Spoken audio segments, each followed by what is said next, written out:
Are you okay?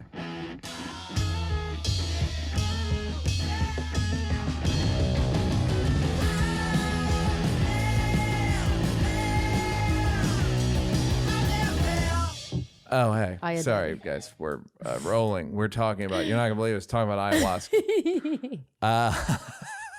I'm sorry. It's once you've engaged. This is a very funny ayahuasca story. Yes. So 2 weeks ago, did I tell the story about my mom? Yeah. Yeah, she was. Her email?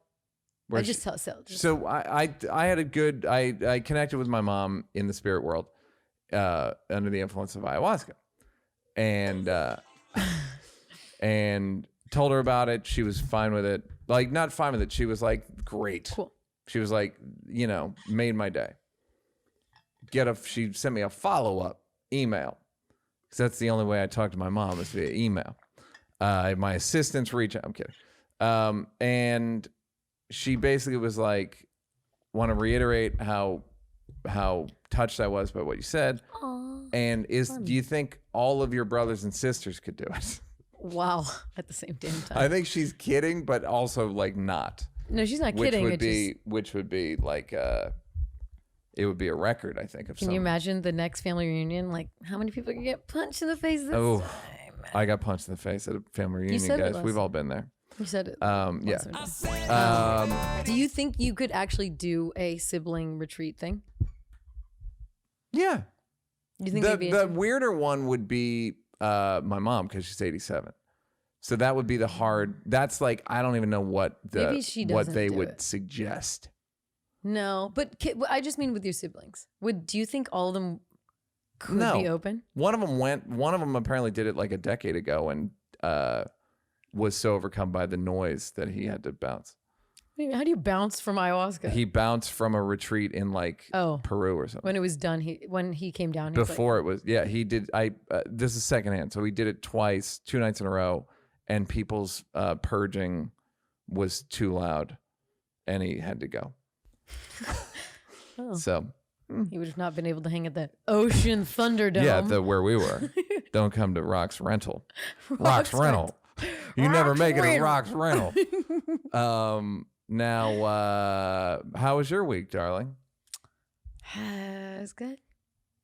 Do you remember any of it that you can talk about? I should have spent the last 20 minutes thinking of what I did. But I went to a black art exhibit called Shattered Glass. Great. Great, fantastic, at the Jeffrey Deitch Gallery. So check. And that's all I remember. Great. What did you do? I didn't do like in terms of activities. I don't think I did much. I worked on a script. What did I do? And walked around. Where did you walk? You don't scoot anymore, do you? I scooted yesterday. Yesterday was the first time in LA. Since you bought it? No, I use it more than you'd think. It's death defying. Do you wear a helmet at least? No. Too cool. Ew, too cool for that. Neal. I'm gonna die. First of all, I'm not gonna die. I mean, I'm gonna die, but it's not. It's not what you fools think.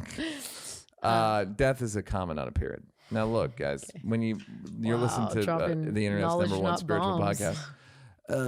We'll be right back out right after this.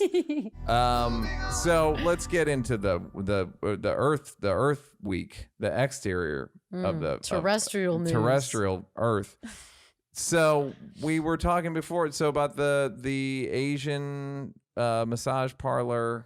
Parlor, I don't love the word parlor. I love the word parlor. It feels old timey. Right. It's cute if it's ice cream, but if it's parlor, just seems. Sit in my parlor. Yeah, but I don't like when it's like a parlor. I don't know. It just seems old fashioned. Like a photography like a parlor, and then the guy takes pictures with the cloth over his head. I don't like it with don't touch me in a parlor. Ew. Don't physically touch me in a parlor, I guess is what I'm saying.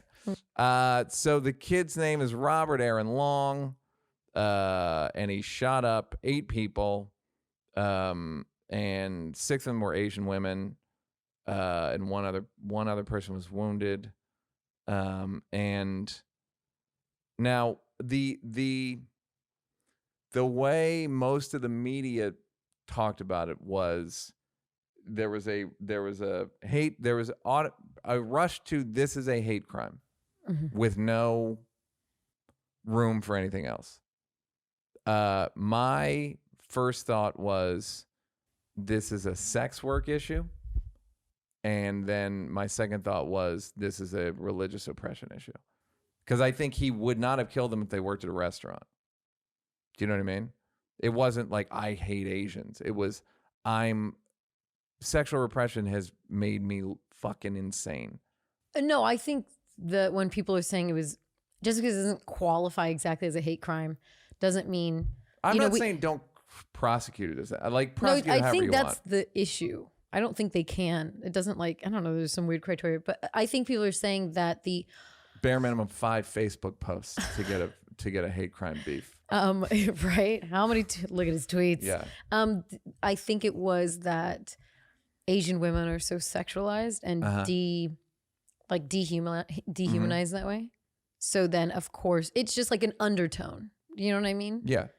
I know what you mean. Just it's not because you because kill he black, he has sex with them, he can't hate them. I just see it as there's a lot of people who kill black prostitutes. Right. Is that maybe he isn't? Maybe it's not on the forefront racially motivated, but it is like this underbelly of society. Just there was racism all throughout it. You know? Yeah, I get it. I don't know. That my mind went to if sex work was legal. They probably, after he shot up one place, the other places would have been like alerted because he shot up 3 places, right? Right. And like 3 places. I feel like there would have been more information. Again, they could have bolted the door. I don't fucking know. Right. I think if they had been white prostitutes, or massage parloritas. Okay.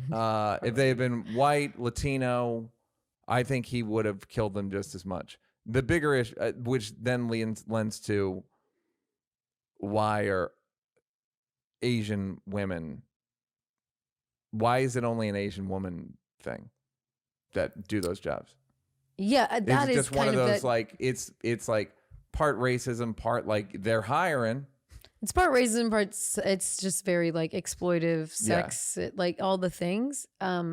What's weird though is me and my friend were thinking of writing something and we were doing research. And I said, there's a reason why there's not a lot of, she wanted to make it a strip club setting. And I said, I think there's a reason why there's almost no strip club shows because it's really hard to do. It's like a fine dance of like not exploiting, not making fun, right? So then I just started doing research in strip clubs and there's so much violence at strip clubs. There's so many incidences of people killing strippers that they, I don't know. They take out their. Another thing. It's like can it be a hate crime that's not based on race? That's gender based. I mean, you could almost say that it's hard to all violence against women. It's rarely independent of their gender. Do you know what I mean? It's always never. Like I don't want to say 100% of the time because I'm sure there's somebody out there who's doing bad stuff to women just for the love of doing bad stuff to anybody. There's a Richard Ramirez that it's like everybody can get it. Y'all get some. Wants some, get some. Okay. Yeah, but no, yeah. But the other thing that's annoying, it's just silly in that this week because of coronavirus or this year, you can only say it's a hate crime, and not because we're only covering that issue. What about sex work? We're not now. Because Trump called it the China virus, we're not covering that. How about the guy went to a religious rehab. we're not going to cover that in terms of like what contributed to it. And then when Christopher Wray and the cop said it doesn't seem racially motivated, they get screamed at culturally. Right. And it's like, people going, it's only what I think it is. They investigate the shit. Right. I think with the Atlanta cop, you go, he was racist. Atlanta. Like he's been on. Yeah, he's racist, and he's got the post. He's got the 5 posts. Yeah. But like Christopher Wray. Well, the problem is I feel like in the last few months we're hearing more about Asian hate and Stop Asian Hate before this happened, right? Yeah. So we talked about it before it happened. Right. On the podcast We've been hating Asians a long time. We bought the we got out the trunk. We were out the trunk. Soon people are gonna be, what's a mixtape and what's a trunk? I'm young. I am young. I know what a frunk is because that's what Teslas have, and that's what everybody I know drives. I saw something. I'm young. I saw a post that someone asked, "What's burning a CD mean?" Yeah. Yeah. Moving on. Yeah. So, but when I did that research, I didn't realize how much violence sex workers get. Obviously, when I say sex workers, it kind of feels like dodgy, hand jobby, prostitution thing. But even strippers, there's so much violence that happens at strip clubs. I mean, I was researching it, and like some dude took a crossbow into a strip club and was like shooting off strippers, and we don't really hear about it because it's such like an underbelly, and we don't want to talk about it because like when serial killers kill prostitutes, it's like makes the least noise, So I think there's a balance. Of course, when it's all Asian women right now, it's just like the sweet spot of like, okay, yeah, we should also talk about why we're. The funniest part is there was a guy there getting a massage who got popped. That's the fucking fun. I mean, funny. It's funny. You're getting a massage. You go from pure relaxation to the absolute opposite within Feels 10 like seconds. Great writing. It's fantastic writing. 10 seconds. This guy's hearing the river bed soundtrack to probably naked if he's getting jerked off. I would assume they're naked and getting shot at. It's the worst case scenario. Worst case. For worst thing that can happen to you at a massage parlor. You get shot. Not a great Yelp review. No. 1 star. 1 star. Got shot. Okay, so now, but there is an influx of Asian hate during Corona. Yeah. I think it's possible. I just mean what I mean is maybe we don't take it was racially motivated off the table immediately. Right. You know what I mean? I don't. Yeah, do you know what I mean? I like know sometimes what you mean, don't but that's know. not what like a fact, literally an evidence-based group is meant to do. It's not Christopher Wray's job to read the cultural temperature and be like, what should I say what would a lot of media and people on Twitter like this to be? Of course not. I'm saying why say, well, it wasn't racially motivated immediately, because sometimes you don't know. Sometimes we have to look at like, oh, there were tweets. We talked to people. We talked to his like, oh, well, he did say, that's when you kind of. The funny thing about that kid is there's somebody quoted as saying like there was a thing when they were in high school and somebody used the N-word and the kid was like Robert Allen, whatever, was Robert Downey Jr. Robert Aaron Long was like pissed. Right. So that's what I'm saying. Like, I'm nitpicking anyway. Right. I guess my beef is with solving the wrong problem. My other issue with Asian hate is it's one thing if cops are beating up black people or killing black people. Cops technically work for us. Right. I get how to change that. If a bunch of fucking psychopaths are fighting Asian people, I don't know what to do. I have no idea what to do. I don't know how to stop the next Robert Aaron Long. I don't know how anyone does. So when there was a couple of people DM me like, we need you to speak out. I'm like, have I been for it? Right. What do you need me to? How many people think I'm for it? Okay, so what good does a tweet or any of that. That's almost a different argument. But I don't know how to stop Asian hate because I don't even understand the premise of it. Other than they look different than me. That's all you really need for hate, right? I mean, no, it's a low bar. But at least with black racism, it's like slavery. I get it. Like I absolutely get it. I don't even know the premise of Asian hate other than they. Right. My issue with the whole thing is that we're really rounding up on Asian hate. Like, stop Asian hate, I feel like doesn't address so many issues in the world of Asian hate. You know, like there is a lot. It's so much more nuanced. Do me a favor, stop saying Asian hate so much. No, that's what they're calling it. Oh, no, I know what you keep saying. The thing about Asian hate is Asian hate. No. The way I'm just saying, like, anti-Asian, stop Asian hate. Yeah, I'm just talking about this. I'm talking about the hashtag. Right. Stop Asian hate. Okay, got it. The hashtag of stop Asian hate is glossing over a lot and just saying this kind of catchy stop Asian hate. Okay, direct, clear, got it. But the actual issue is so much more nuanced, and we're not talking about it. There's a lot of Asian. Okay, so that's Persia, right, to Iran, to the Philippines. Yeah, and and that's also, by the way, an argument about where it stops. Because I remember somebody saying, like, Kamala Harris is Asian now, and you just go, I don't. What else? Could I'm she technically be? Asian. I'm not sitting here. It's like you kind of gotta. Yeah. We're really. Iran is Asia? Yeah. Yeah. Turkey. Yeah. To east, whatever. I don't know. East. Turkey to east. Turkey to east. We go to the Turkey, then we go to east. Will pulls up Asia. Yeah, it's great. Russia is Asia. That's always a fun one. But there's a lot of, Russians count. It's Asia. I mean, that's what the funny is. Like, well, also, if you go around like all the Stan countries, I'll stop hating Russians. Fine, you got me.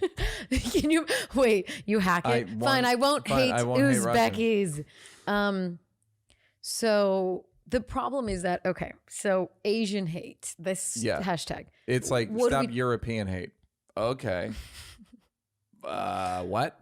So it glosses over a lot. Also, there's so much hate inside the Asian community. Where you can't even broach it. I'm not saying don't do it here. This is if you're going to do it anywhere, this is the place. Welcome. But you can't even. But I'm saying, why not take this opportunity? It's a bit of a black on black crime thing. No, not really, because I think we've had really nuanced conversations, especially since BLM, about all sorts of things, like people talking to their parents, like every colorism, like everybody's getting it. But why aren't we talking about the whole picture here? Because I think it all, you're saying, I don't get the hatred, but I think there's so much that goes into the hatred. There's legislation passed against Chinese Americans or Chinese immigrants, right? That's the stuff that obviously I can change. Like, we gave Japanese reparations. Like, there's not like I can change it, but someone says, stop Asian hate. And I go, how? I just think, why aren't we taking this opportunity to address like the broader issue? You know what I mean? It's just saying, stop Asian hate. Okay. But what's the broader issue? The broader issue, it's so nuanced. I mean, we're grouping a whole continent into one hashtag when everybody in that continent knows. Also, Asia, there's like 4 billion of you. Just stomp us. Stomp us out. Curb stomp. I mean, you got Asia. India and China. You fucking boom. Stop white hate, okay, gang? Because the minute, so it's a lot of, so even with a nuanced conversation, and Japanese hate Korea, like, or what not. No, but I'm not the one that's like should narrate that conversation. I'm just saying, why are we, I feel like it does a disservice to gloss over all of the oppression and racism that has a long history in this country with the Asian community, that like, why aren't we talking about all this? We're just talking about the last symptom. Stop doing that thing. Like you're saying, you're like, what is that? They don't like them because they look different. But I think if there was more of a conversation. Enumerated what we didn't like about them. Well, there's the school thing. Yeah. And then there was like a lot of the whole thing. I just feels like it feels more marketing, and it feels more like glossed over than I'm like, let's have a real conversation. Like, for example, the thing that strikes me when you say let's have a real conversation is how effective are these conversations? Meaning, Trump, we all have these big conversations, and then Trump gets 70 million votes. Like, what are these circle jerks? Are we converting anyone? I don't. Do you think after BLM, when people were having hard conversations, however performative, right? Mm-hmm. I do think some people had conversations that they've never had before.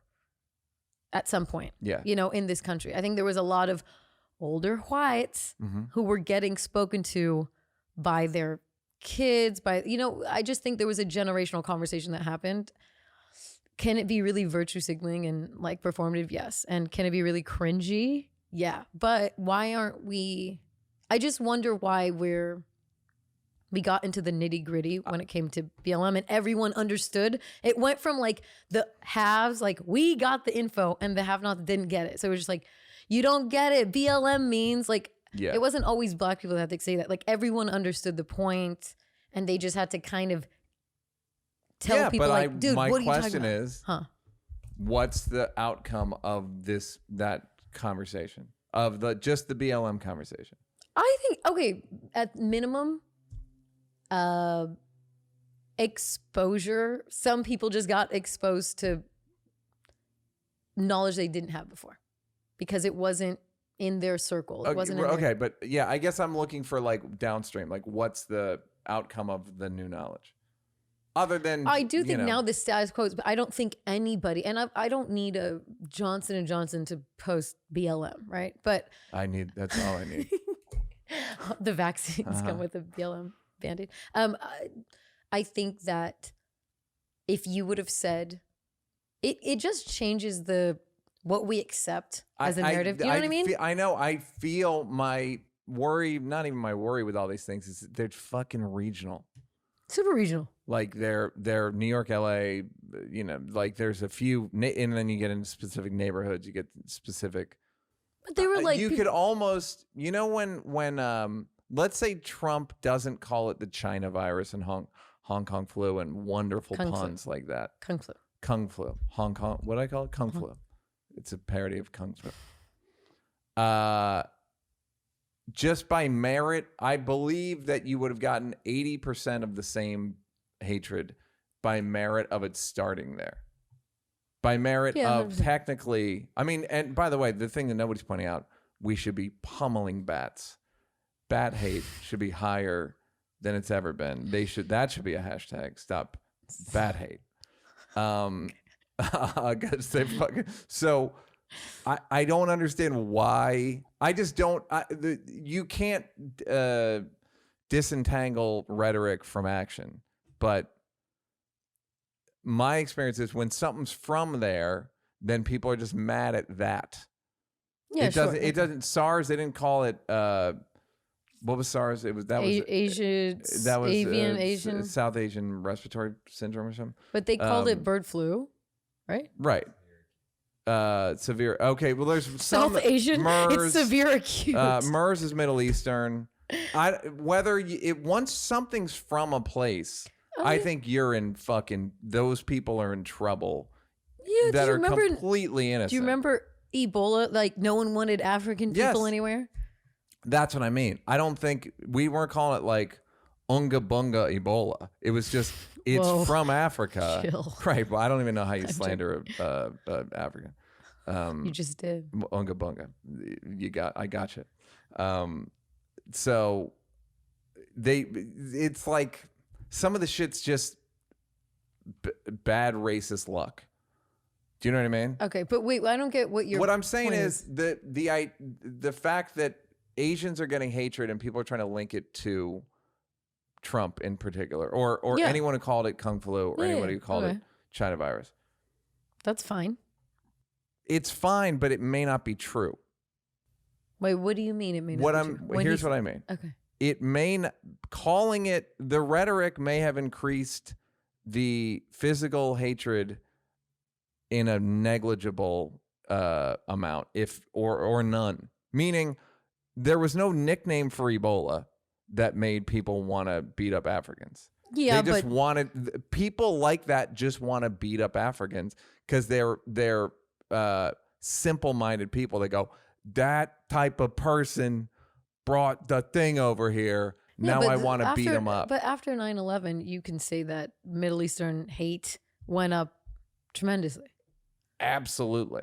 So that I would suggest was completely because it was 20 Middle Eastern guys. Right. And then it was basically like, if you see a Middle Eastern guy, kick him in the dick. Right, but there was a lot of rhetoric. There was a lot of, like, when you hear... Absolutely. But, by the way, that compared to this was nothing, because this is just a virus. Do you know what I mean? Like, I do, but I will say, during Trump, hate crimes were up. Yeah. So what... Agreed. So, in this case, I feel like there were groups that Trump directly marginalized, right? Yes. Especially Latino, shithole, there's a bunch. I'm not saying he's off the hook. I'm not saying any of this stuff. I'm saying this happens whenever there's a regional thing, right? Whenever there's using Ebola as a thing. Yeah. And because people are simple-minded, they just want to fight the person who the dumbest, the imbecile. You're saying this would have happened no matter what country. Yeah. This would have happened no matter what country. I'm sure they're having the same problem in most countries. I could be wrong. But yeah, I think Asian people have gotten it pretty bad during Corona. Yeah. All over the country. I've seen, like, in Italy or somewhere in Europe where they were telling them, like, get off the train. Probably worse. Yeah. In some cases. So, but what... Because they don't speak English. You know what I mean? Imagine how bad hatred is when it's in a language you don't understand, like for me. Okay. Good one, guy. What is your point, though? So you're saying, oh, this would have happened no matter what. Okay. My point is, most of my beef's with the media. It's with the idea that Trump says a thing and it leads to this type of behavior in people, when it's like, well, that behavior was already there. But that behavior happens in for the last 100 years. But I think Trump's rhetoric hurt black people. Did. And which even specific piece? Oh God, let me think. Because I don't think he did too much. You don't think? Trying to remember. But shithole countries was like no. About, but Neal, you agree that racism was up and hate crimes were up during Trump, in a way that they weren't. So why? So why are you divorcing his rhetoric from? I'm divorcing his rhetoric from this because whenever there's a disease, I get the group gets it. No, I get that. But I'm saying his rhetoric didn't help. So let's say he said nothing. I still think Asian people would have gotten it. Sure. And in this particular case, the kid didn't mention coronavirus. The kid didn't mention, I hate those people. The kid didn't mention anything but these women, I believe the word masturbated me with their hand. That's what he told somebody. Masturbated me. Trump's anti-black stuff is minimal, but it's irrelevant. And the media makes it, this is a hate crime, no questions asked. It's like they're ignoring, it's the thing, we can only discuss one thing, and it's going to be the thing that we discussed last week. So this is just a continuation of the thing we've been saying. It's like somebody made a really great observation that the news is like Trump, the media, the CNN's down like 45% since February. Have you? I don't like. I never watch CNN, but no, like MSNBC, like everybody's down now. 5%. MSNBC is down like 25%. Fox down like 6%. The Fox is a counterpuncher. You heard it here first. They're better when they're in isolation. Yeah, 100%. That the news needs They need a new product. So they need, like, Trump's gone. They're like, what the fuck are we going to, what's our new product? Like, what's our new product? What are we doing next week? And I'm not saying that that Asian hate is fake at all. But no, but it seems to all of a sudden be like the hot new, It's a hot new, it's statistically fine. Yes, I'm actually fine with that. It's just when there's a story that could be a bunch of different things, they go, we know what it is. It's the thing we said it was last week that was our hot story. So that's what makes me kind of just like, there are other things here that are, religious oppression isn't going anywhere. Meaning religious sexual oppression making people fucking insane is going to be around next year. COVID, Asian hatred probably won't be, because COVID will be down and Asian people will be back and better than ever. The problem for me is that I feel like we're talking about it like the new thing, like Asian hate. It's this new hate. And it's like, no, I feel like it's just a division of racism. Yeah. It's a sect of racism. But I just feel like, I don't know. It just feels conveniently we're using it right now. You know what I mean? Like what you're saying. And we're not having the bigger, there's issues. I'm not saying don't talk about that. It's like sex work is massive. And it's similar to immigration where they can't figure out what to do if we make it legal, if we give them a path to citizenship with immigration. Is that bad for? Should we make sex work? We're too legal. Should we prosecute the John? Should we? No, everyone's so uncomfortable. We don't want to have that conversation. It's because of religious. Because people, you know how they're like, with God, when you get to heaven, God asks you about different ballot propositions that you voted for. That's the number one. And why did you allow that to be legal in your REIT? That's what God, my God anyway, is what is all about. Yeah. So, the whole thing is very, I don't know. I find it to be, because I've been having my friends in the Bay, we talk about my school I went to was 60% Asian. Mm-hmm. I went to a predominantly Asian school. I live in a predominantly Asian area. And so a lot of the issues affecting the Asian community are not foreign to me at all. But when I see it being covered, it's like not even touching things that I find to be more interesting and more interesting to talk about and to educate people that aren't Asian, don't live amongst Asians, and are like far removed from the issues that they have to deal with. And like, for example, I always have an issue of the over-sexualization of Asian women. Mm-hmm. And my friends... I haven't contributed to that at all in my stand-up. Yeah, okay. Go ahead. And... I would be the last person. And I have friends who aren't dainty and slender and sexy Asian women. And they feel that weird burden. That Filipino? Go ahead. Oh, wow. Wow. It's Neal. not the week. Wow, Neal. Neal, cut it out. Literally, cut it out of the show. Literally, Will, please don't air that. Knock it off. So there's just deeper conversations. For example, like that, like this, the demasculinization of Asian men. All of these lead to I've done hate. that. I'm guilty of that too. Literally, buddy of mine, it's great, very funny joke. Okay, well, it was you. I remember you commenting on it. What a better week to talk about it. What was the joke? The thing about when there's an interracial couple, it's the guy is never Asian. When it's a white and Asian. Oh yeah, 100%. No, I was like, that's 100% true. Yeah, it's never a white girl with an Asian guy. Of course, never. You have to be. I didn't say. I love this. No, but it's a joke. A buddy of mine, an Asian buddy of mine, was like, I didn't like that joke. Oh, really? Yeah. Why? But it's true. Because the punchline was, I've never been in a club and been like, fuck, the Asian guys are here. Oh. Which is, yes, back. This was this was in easily 7-8 years ago. And so it was cool then, you guys. It was cool. So like, I feel like Asian men are demasculized. That helps this whole thing where, what's his face? Cancel comic number 3. Louis. What'd he do? Louis. What'd he done? Louis did that whole joke how like Asian men are hairless women or something like that. Yeah. Just Right. Yeah. Something like that. I think that was from his Too Hot for TV set. Too Hot for TV set. It was. Yeah. So we don't really hold each other accountable to these things. You know what I mean? There's a lot of I think I think white supremacy plagues Asian people just like it does black people in a different way, you know? We don't talk about that. Like, why aren't we talking about the things that... And this, again, isn't even about...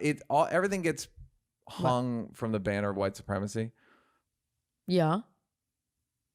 White people didn't see fucking Asian people till 1500. And if you look at Asian history, they were pummeling each other. Who's they? Chinese, Japanese, Korean. Like, they were fucking pummeling each other. I'm talking about in America. Oh, right. Okay. I'm just talking about... I'm talking about American Asians. Okay. Because it is not really talking about the whole world. This movement feels like... No, I agree. I just...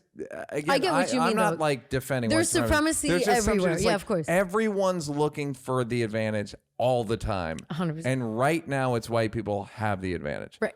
We're not gonna for much longer, but I intend to live it up. Inshallah. Fucking cut to Vince McMahon walking in. Vomiting. Remember you showed me that? He's gonna puke. So that's the thing. Like there's a thing. Also, you know,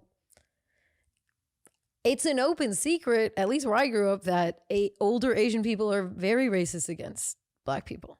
That's the other. So it's and again, this isn't about. Once you start parsing this shit, it's endless. But it's endless everywhere. But if we start just but here's the thing: I'm not saying let's find ways to not accept Asian hate. I'm saying if we have these conversations, because they don't fully affect me, you know. But if we have them, and then we can understand just where things come from. I just think, why aren't we understanding where things come from? There's people. The amount of ignorance I didn't even realize was out there during the movement, where people are like, I didn't know that. I'm like, how the fuck did you not know that? Yeah. Well, the symptom is so much easier to solve than the cause. Exactly. So the symptom being, I don't think this is particularly a hate crime. If it is, it's way more gendered than Asian. Just my opinion. Okay. But the people hate each other when they look different. That's a real hard problem to solve. That's 100%. A 5,000-year-old problem. It's so interesting. I mean, the thing is, especially, it's weird to me that immigrants had a hard time understanding BLM the most. Well, because it's like, well, you were not welcome. By the way, they didn't want to understand it. That's the number one issue was, I don't get it. What? Really? What? They matter more than me. And you know, I spoke on I spoke at, like, there's the Iranian Harvard like group. They did a panel, and everyone has at that time everyone felt the need to speak to their parents. I read a lot of articles that were like how to speak for young Korean Americans, how to speak to their parents about BLM. Young Vietnamese Americans, how to speak to their parents about BLM. Like, we all had to figure out, not we all, but there was a whole feeling of, how do we explain it to people who think this is stupid and bullshit? So to me, it's like, yo, they're not the same. The movements are not the same, and they're totally nuanced in a different way. So how do we... there's another gaping issue, which is Asian people are 4% of the country, which is always lower than I think. But they're probably a more percentage of the hate. You know what I mean? I don't think it's even close. I would suggest... You think of the hate crimes? Crimes in the last 5 years, I would say it's blacks and Jews.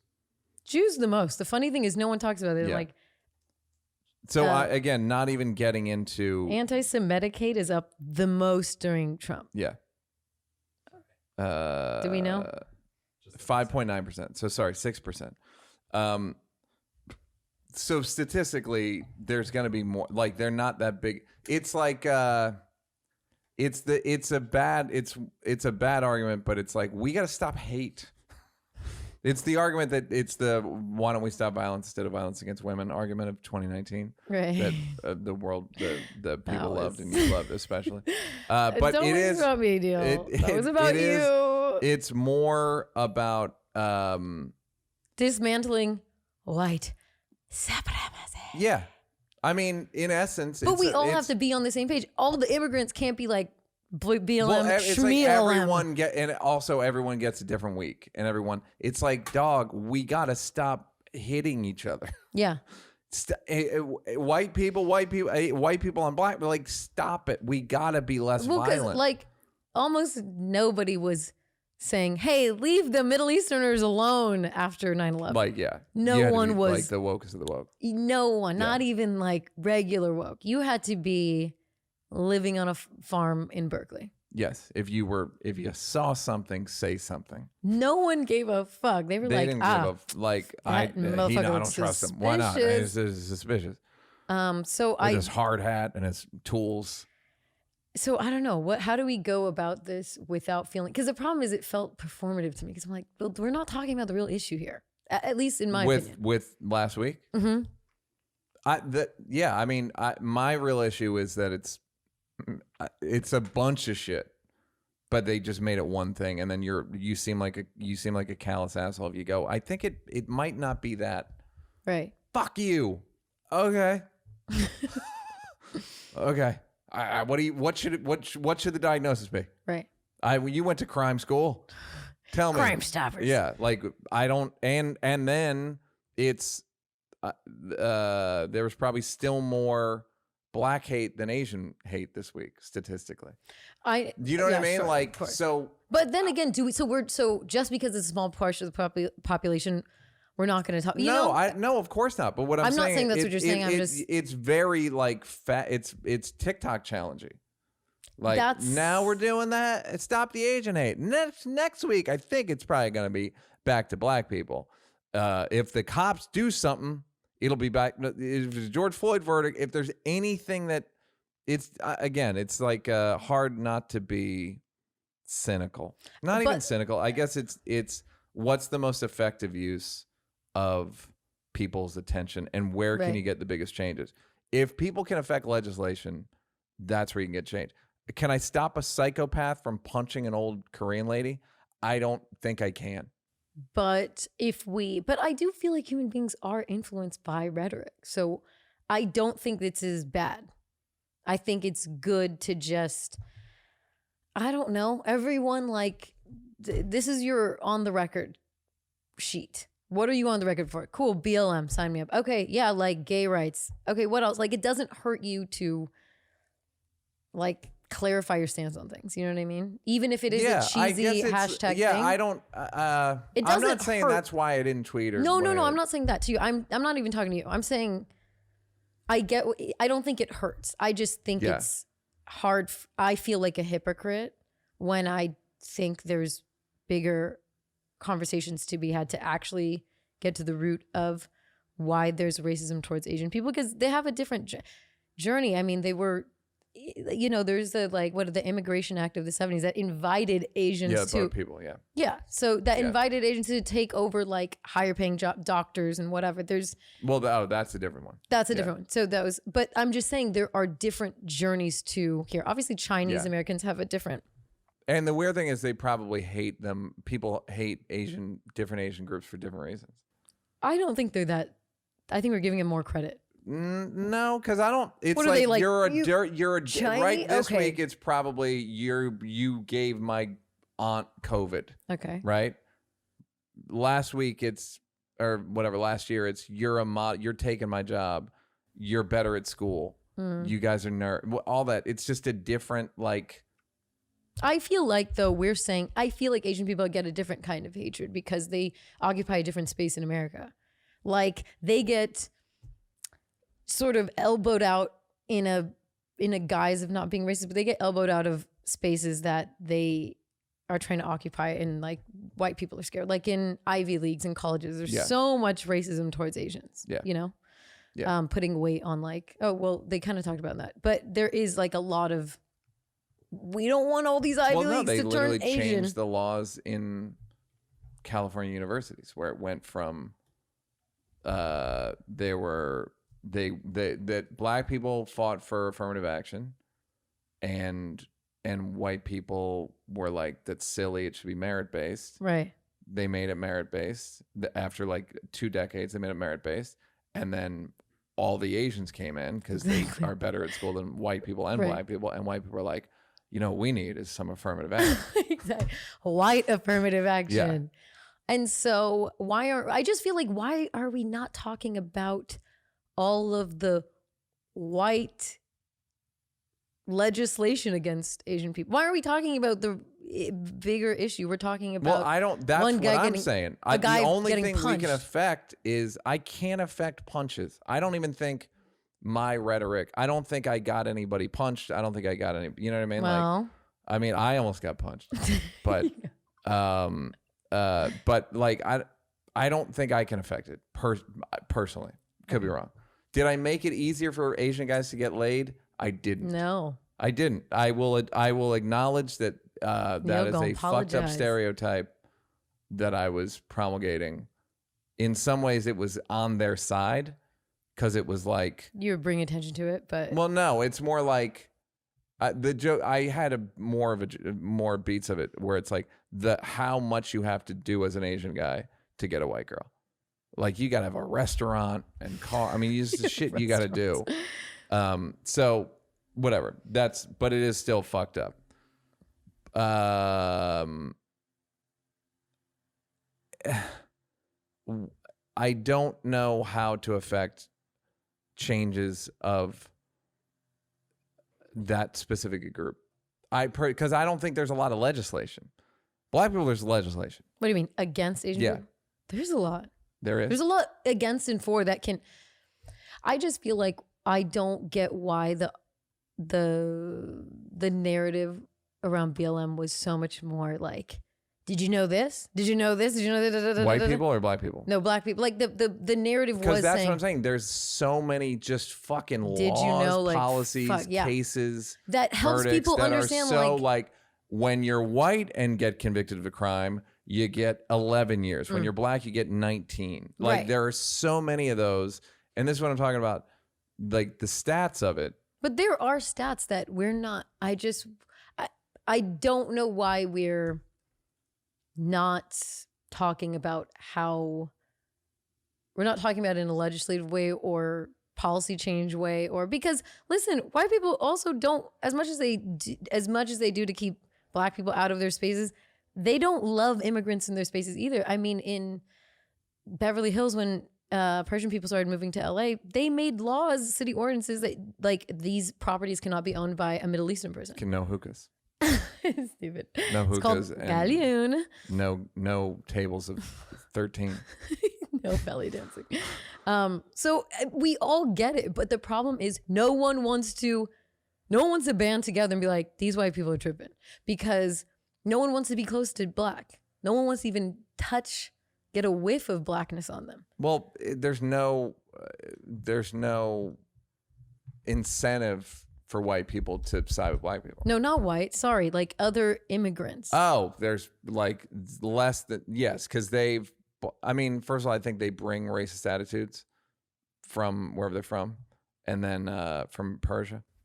And I think they bring racist attitudes. Like everyone's racist against Africa. But everybody benefits from anti-black sentiments in America, like other immigrants, non-white people. To a point. I mean, there's that woman's book that thing of like, when racism against black people hurts everybody in a lot of cases.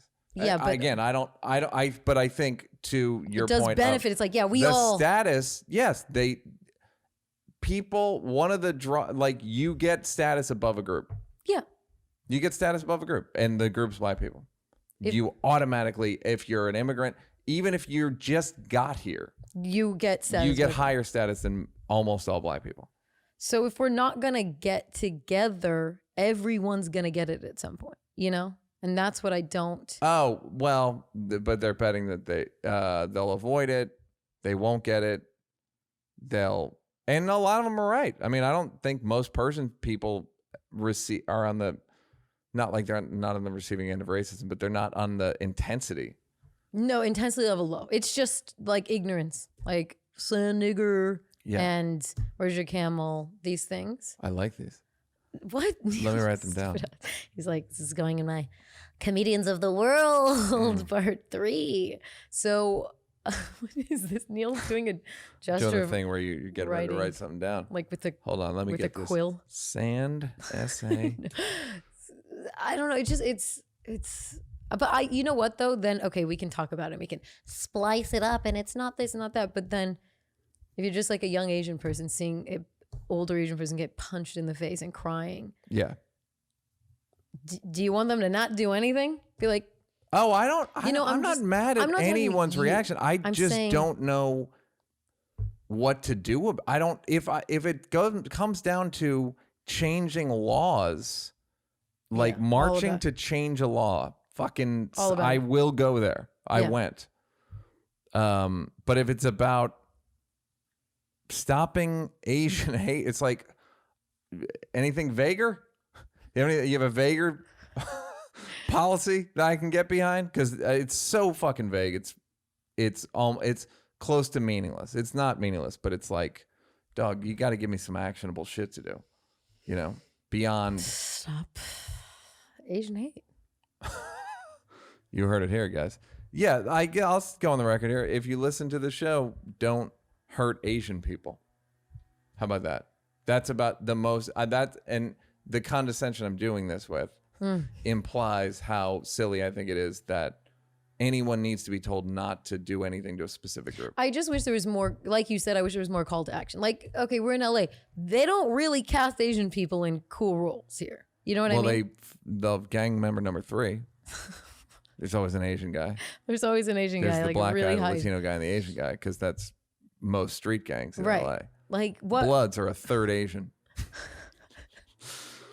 I just mean no one is like, we're gonna like, it's just a hashtag. I know, but this is that fucking numbers game shit. What? There's so many white people here that if you put a white people want to see their race in the movie. That's true. Black people want to see their Asians want to see Asians. So it's then like, again, people will watch a black person perform.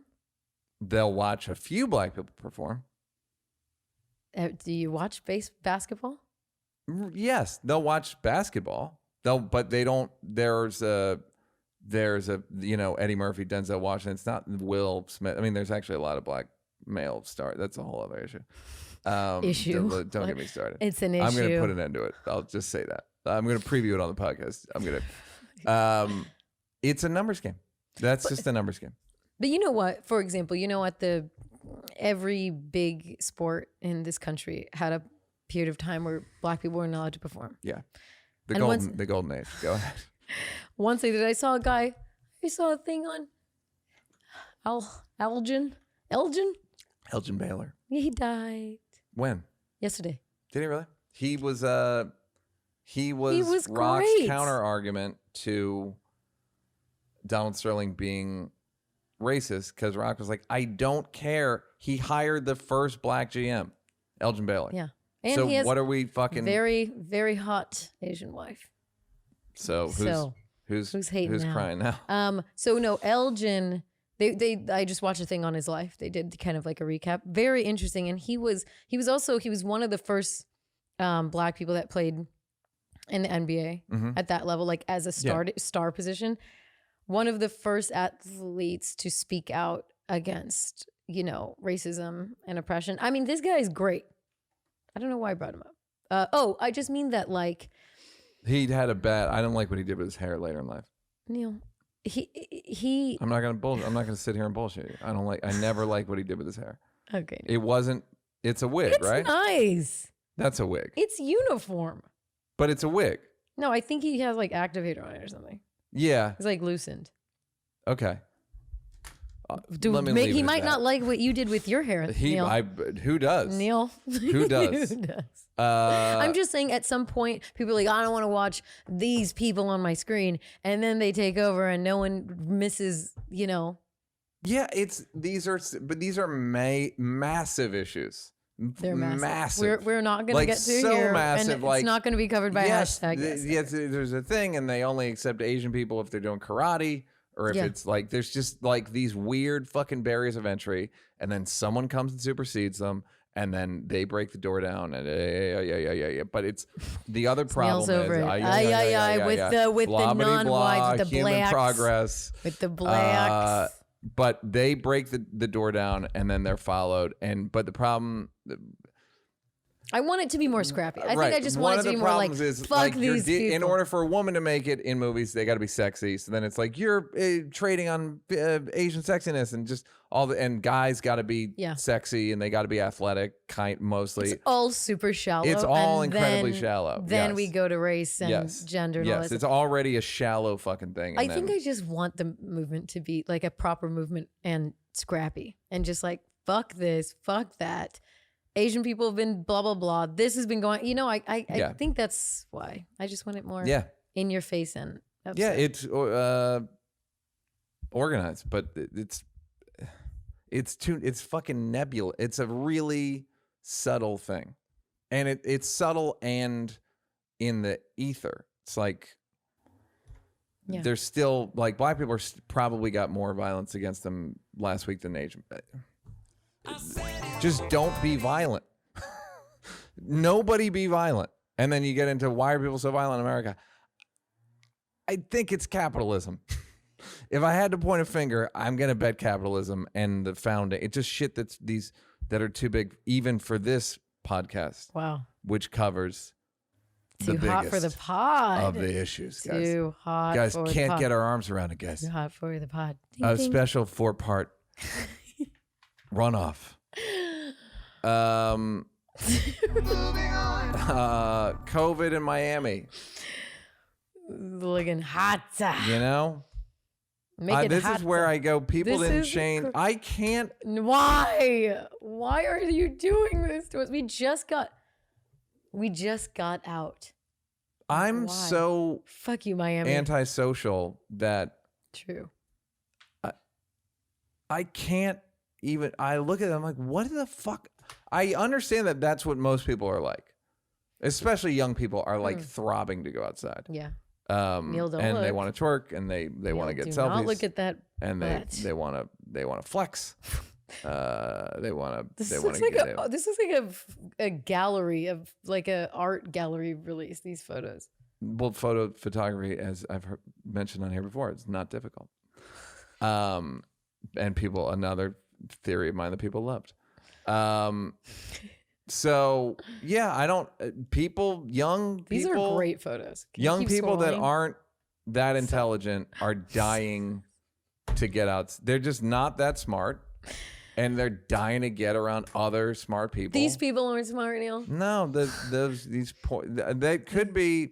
Wait, is that? They're Stanford. They're all Stanford. They're all TAs from Stanford. It's two white women fighting a black girl. I don't think the lady on the left's white. What is she? She's Latino. She's Italian. Italiano. So I just don't. I'm not. This is everything I didn't like about the world. Photos are so funny. And it's everything I didn't like about the world, and I can't believe that people are racing back into it. But it's just, this is what most of the country's like. I don't want to be in a really crowded group for a while. It's a bunch of dim-witted people trying to get together to form a decent idea. They all put in the 10th of the brain power of a regular person, and they all try to join up to have the brain power of one person to form a Voltron, so that they can move forward and go down Collins in Miami. We got to go down Collins, y'all. So, you know, still 55,000. Same fucking number as last week. What if 7-day average? What if this is a cool People's Sturgis? How many percentage of those people do you think they're not cool? I mean, they're not cool. How many percentage of those young people do you think are vaccinated? Well, 30. You're not gonna believe this. They're stupid, and they got their doubts about. They've done some research about the vaccine and they don't trust it because they're so smart. I don't think 30 would be high. Youth. 30 would be high. Okay. But yeah, just your people are. I just really don't want. People are notorious. People surge. will just keep doing it. I'm to the point where I'm like, I just want California to be good. Apparently, California is going to be the most good. Did you read that article? No, but I know all the trends are like very, very favorable. It says that California is going to fare that we're going to be Wuhan of America. That's great. I mean, if you look at that chart, don't come, keep leaving. It's like the numbers are like 2,700. What's that? New cases yesterday were 1,900 in the state. Like that's really good. That's very, very good. I'm very proud of every single one of you. I'm going to drive around tonight and let people know. I'm going to be like, Asian people, get over here. They're going to be like, hey, get the phone. And then they're going to, it's going to be wild.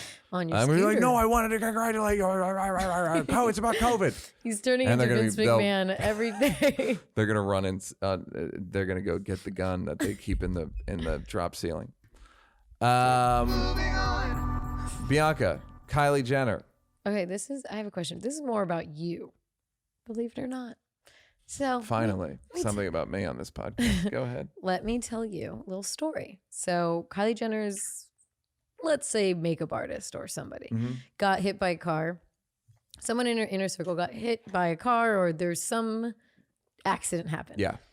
And he had a $60,000 GoFundMe. And she tweeted it and also contributed $5,000. Okay, so what do you think when someone, is in need of money? Like, do rich people, like, is it on her? Why she can afford $60,000 and that's her friend. So why people were criticizing one of those things her. Where if I had the kind of money she has, I have the kind of money. You can. I don't have the kind of money. She's got like $800 million. She has less than that. Remember they came out? Right. 500. By the way, the fact that Kanye is the richest black man alive. So funny. Made me laugh for 10 seconds yesterday. I don't even know it doesn't mean anything. It's just so fucking funny. Multipliers. It's so funny. I know, but it's just so fucking funny. It's very funny. I can't even, it's like, okay, cool. So what is your idea of... What's my ceiling? No, just, okay, one, what's your ceiling? Two, just because you're rich, do you have a weird obligation to spend money in kind of like, not dumb lavish ways? Not dumb. I mean, that's helping. No, I don't think it's, but I know what you mean. Like if you got income. Like I know what you mean. There are times where I will like know I'm getting money. I'm like, I guess I should buy something. Do you penny pinch? I pussy pinch. Okay. Is now the time to talk about it? Okay. No, I meant. I don't even know what it is, but I love the term. You don't know what it is? Oh, pussy. It's a great term. For example. I don't. I just want to ask you rich people questions. Okay. Yeah, I don't. 60K, is that kind of a lot? If I had the kind of money she had, 60K wouldn't move. Of course. If you had the kind of money you have. If I had the kind of money I had, and somebody, Bijan needed 60 grand for a medical thing, it would be done. And I would take care of it. What about Will? That's a tough one. That's where you get into like Bijan. I've known for 20, I don't know, almost 20 years. You know, edited Chappelle Show, edited 3 months. Like my brother. Yeah. Will, fuck it. Will, a nice kid that I like that has worked with me once a week for a year. No one cares about me. So 60. Will's gonna edit this out. You hate to put a price tag. Will's dying, Neal. 60 would be like, whoo. 60, I'd be like, I have to get up and walk around a little bit. Go sit on a pier. Wow. Would 60 be like, here's 60, but like, I don't kind of want to ever see you again? Like, do you want to give money and just be like, gah? No. Goodbye. There's a guy I know who he's a cocaine user. What do you and think? because it's relevant to the story. I'm not going to tell you who it is. No, I just the way you said he's a cocaine user. And he smells of drink. He's a cocaine user. He sits in the parlor. And I had to lend him money one time, give him money for rent one time. Did you know he was a cocaine user prior? I got the sense. But I've known him so long that he needed rent money. I gave him some rent money. Wow. Is he successful in I'm going to keep this as vague as I can. Okay. But it was $600. It wasn't like an ungodly amount of money. Okay. But it's, no, it's $600 is like not nothing. Yeah. It doesn't matter how much money you have. It's never about at a certain point, it's like, you're not going to punk me. I'm just not going to be made to look like a bitch. I'm like, that's what it comes down to with any interaction with the richest or the poorest. It's like, don't insult me. So then he needed money for a medical thing. Uh-oh. And this was like into the $5,000 neighborhood. And I gave him the money, and he kept going on and on about gratitude and did. But it was like, there was just something about it. It's like, you shouldn't keep asking me for money. Yeah. Like, this is fucked up. And I didn't say that. I just said. Was it twice? Well, he asked me for the rent money, and then a year and a half later, there was no payback for the rent. If he paid back the rent, would you be a little like? Yes. If he paid back the rent. Cool. Thank you. Like, for instance, the amount of people, Dave one time gave me $1,000 to move out here. His accountant said I'm the only person that's ever paid him back for anything. And he's 47. Wow. Like, people don't pay. If they think you have money, they're like, ugh. That's why I love that. Oh, fuck. Who has that joke? Was it Chris? Chris's joke with Will? Like, what's the joke? No, sorry. How I think Chris said like all of them would go out with Will, and then one day Will didn't eat anything, and they just racked up a bill thinking with Will Smith. Yeah, wasn't that the joke? I don't know the story, but that is funny. And that then he didn't eat, and then he they just were got like, there late and then didn't eat. Yeah, and then like, when the bill came, they were like, "Fuck, who's gonna pay for this shit?" Yeah, which dinner's a different thing. No, of course. There's like different laws, but so I said to the guy, I was like, just stop it with the long texts. Wait, so what would you preferred him to do?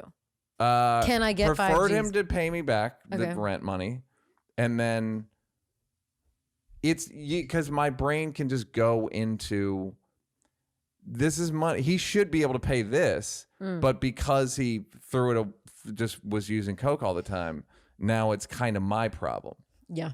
And that's where I was like, don't. And then he got mad at me for like. What would he be mad at you for? Because as I said to somebody yesterday, there's nobody more justified than a cheater.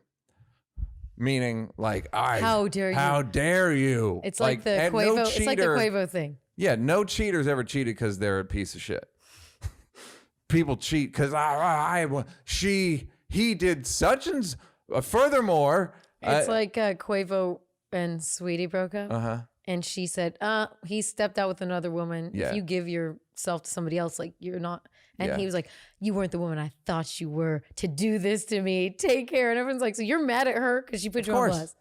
No, if somebody that you're friends with is treating you badly, they're probably fucking your spouse, girlfriend, or boyfriend.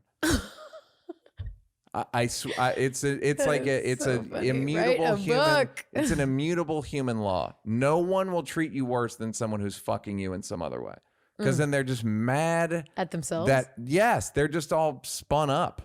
So if somebody, if you're on my list, it's taken care of. And I'm not that rich. Like, I'm doing all right, but I'm not like my somebody parlor. one time told me, a very rich person who was on a sitcom told me one time that somebody asked him how much money he had, and he goes, I have so much money that once a week a guy comes to my house to tell me how much money I have, and by the end of the day I've forgotten how much money I have. It's a lot of money. I don't have that kind of money. Okay, so do you think so this is weird? reprehensible? Okay. It's reprehensible. Just old-fashioned reprehensible. Just exploitive of fans and just reprehensible. How just in no way defensible to me.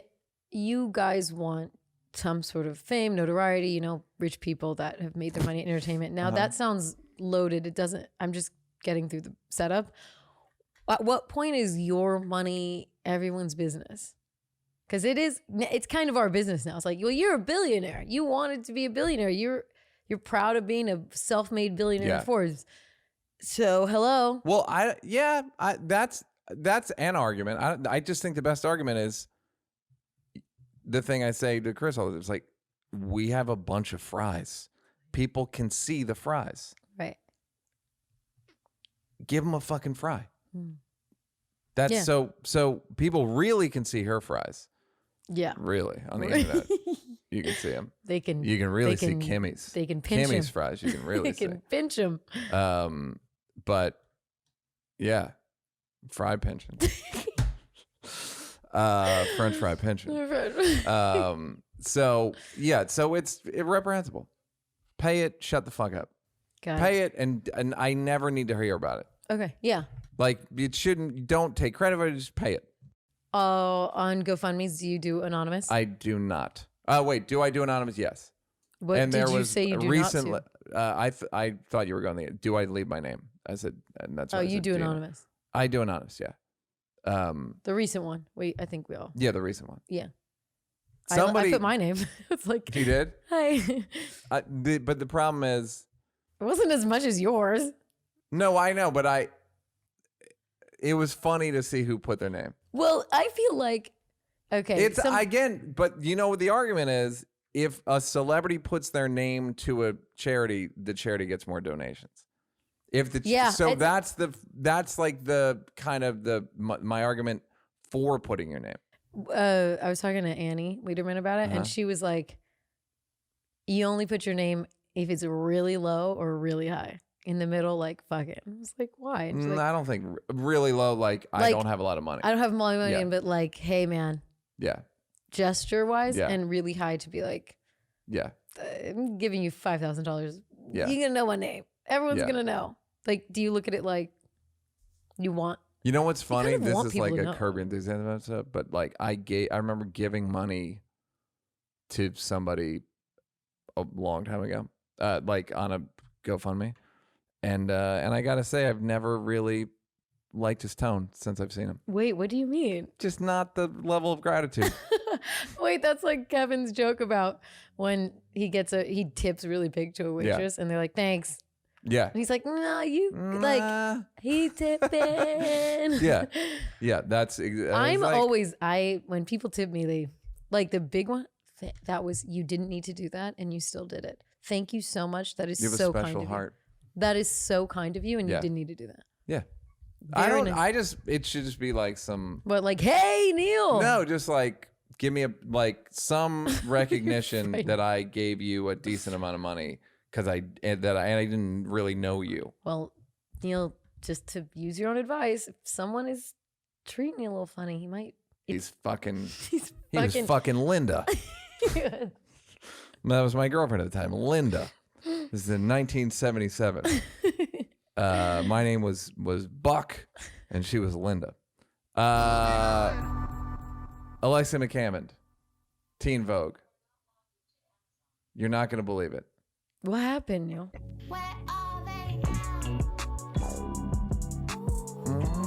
We're dancing. This is such a good... This is close. Bianca does closed captions to describe what we're doing. I do give it close captions. Alexi McCammond is the woman who is half black. Had the tweet. She's 27. Asian. Bad week for her to those tweets. Right. Too. Yes. Well, that's another. It's like, but we're fine. So let me get this straight. This week, we're fine with harming black women in a professional setting. Well, you can't make that about race. It was just about her tweets. You know what I mean? I mean, that I could apply that to a lot of shit that's like, well, it's not about race. It's just anyone would have. But the thing with race is if in the woke culture, black women have more points than, right, you know what I mean? Like the points, they didn't apply the point system somehow. Right. So she that we talked about last week. She had tweets from high school, literally 17. Already apologized for them. Apologized for them in 2019 years ago. And then gets the job at Teen Vogue, a unequivocally great job, right? 27 especially, like outstanding. And the 10 to 20 members of the staff signed a petition saying that they couldn't work under her under any circumstances. Now here's as I said to you over text, the great writing, surprising. The sign of great writing is surprising but inevitable. Here it is, gang. One of the women on the petition had her own tweets with the N-word in it. What? Dun, dun, dun. What the fuck? No one could have seen this coming. Really, you need it dun, dun, dun. No one could have seen this coming, except anyone who's been alive for more than 25 years. Not me. So, yes, she tweeted the N-word. That was 23 hours ago. Wait, go Christina Davitt. Christine Davitt. Yeah. Tweeted racial slurs. So I don't know. She's going to have, I mean, I would say if she had any honor, she would quit. But something tells me. This is like The Departed of racist tweets. Like, but it's fucking, boom, boom, it's boom, mutually boom. mutually assured destruction. Yeah. It's why nuclear bombs work. Right. It's because we all know if we start, one of us start, it's Mexican standoff. Change the Reservoir Dogs. Change the Spider-Man. Yeah, it's Spider-Man with guns. Yes. Literally with guns. Yes. Yes, she was an Asian staffer, white and Asian, and she still has a job apparently. That's as of today. That's as of yesterday. Right. They can't hold on to her. They're not going to. Because if they hold on to her, then Alexi McCammond can sue them for $1 zillion. Yeah. Hopefully she will anyway. But this is my question to everybody. How are we going to do this? How are we going to do this going forward? Because it's like I always say, no apology is good enough. And also, they're all full of shit. Anytime someone is pointing the finger, when you diss Dre, you diss yourself. You diss Dre, you diss yourself. It's so fucking hacky at this point that it's just endless. What do we do? Do we say, like, I don't know. Can we just, like, as a national, just purge day? Everyone.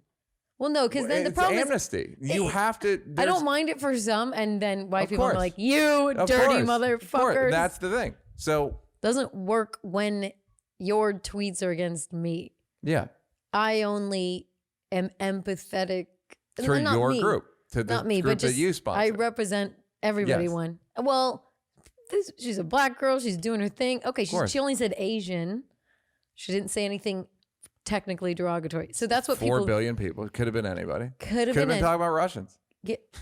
Probably was. If I know Alexi like I think I do. That's the problem, is we all are too sympathetic to our own and too outraged when it's against us. So how do you? There's a phrase. Get ready for old man phrases. Give me a quick one. No.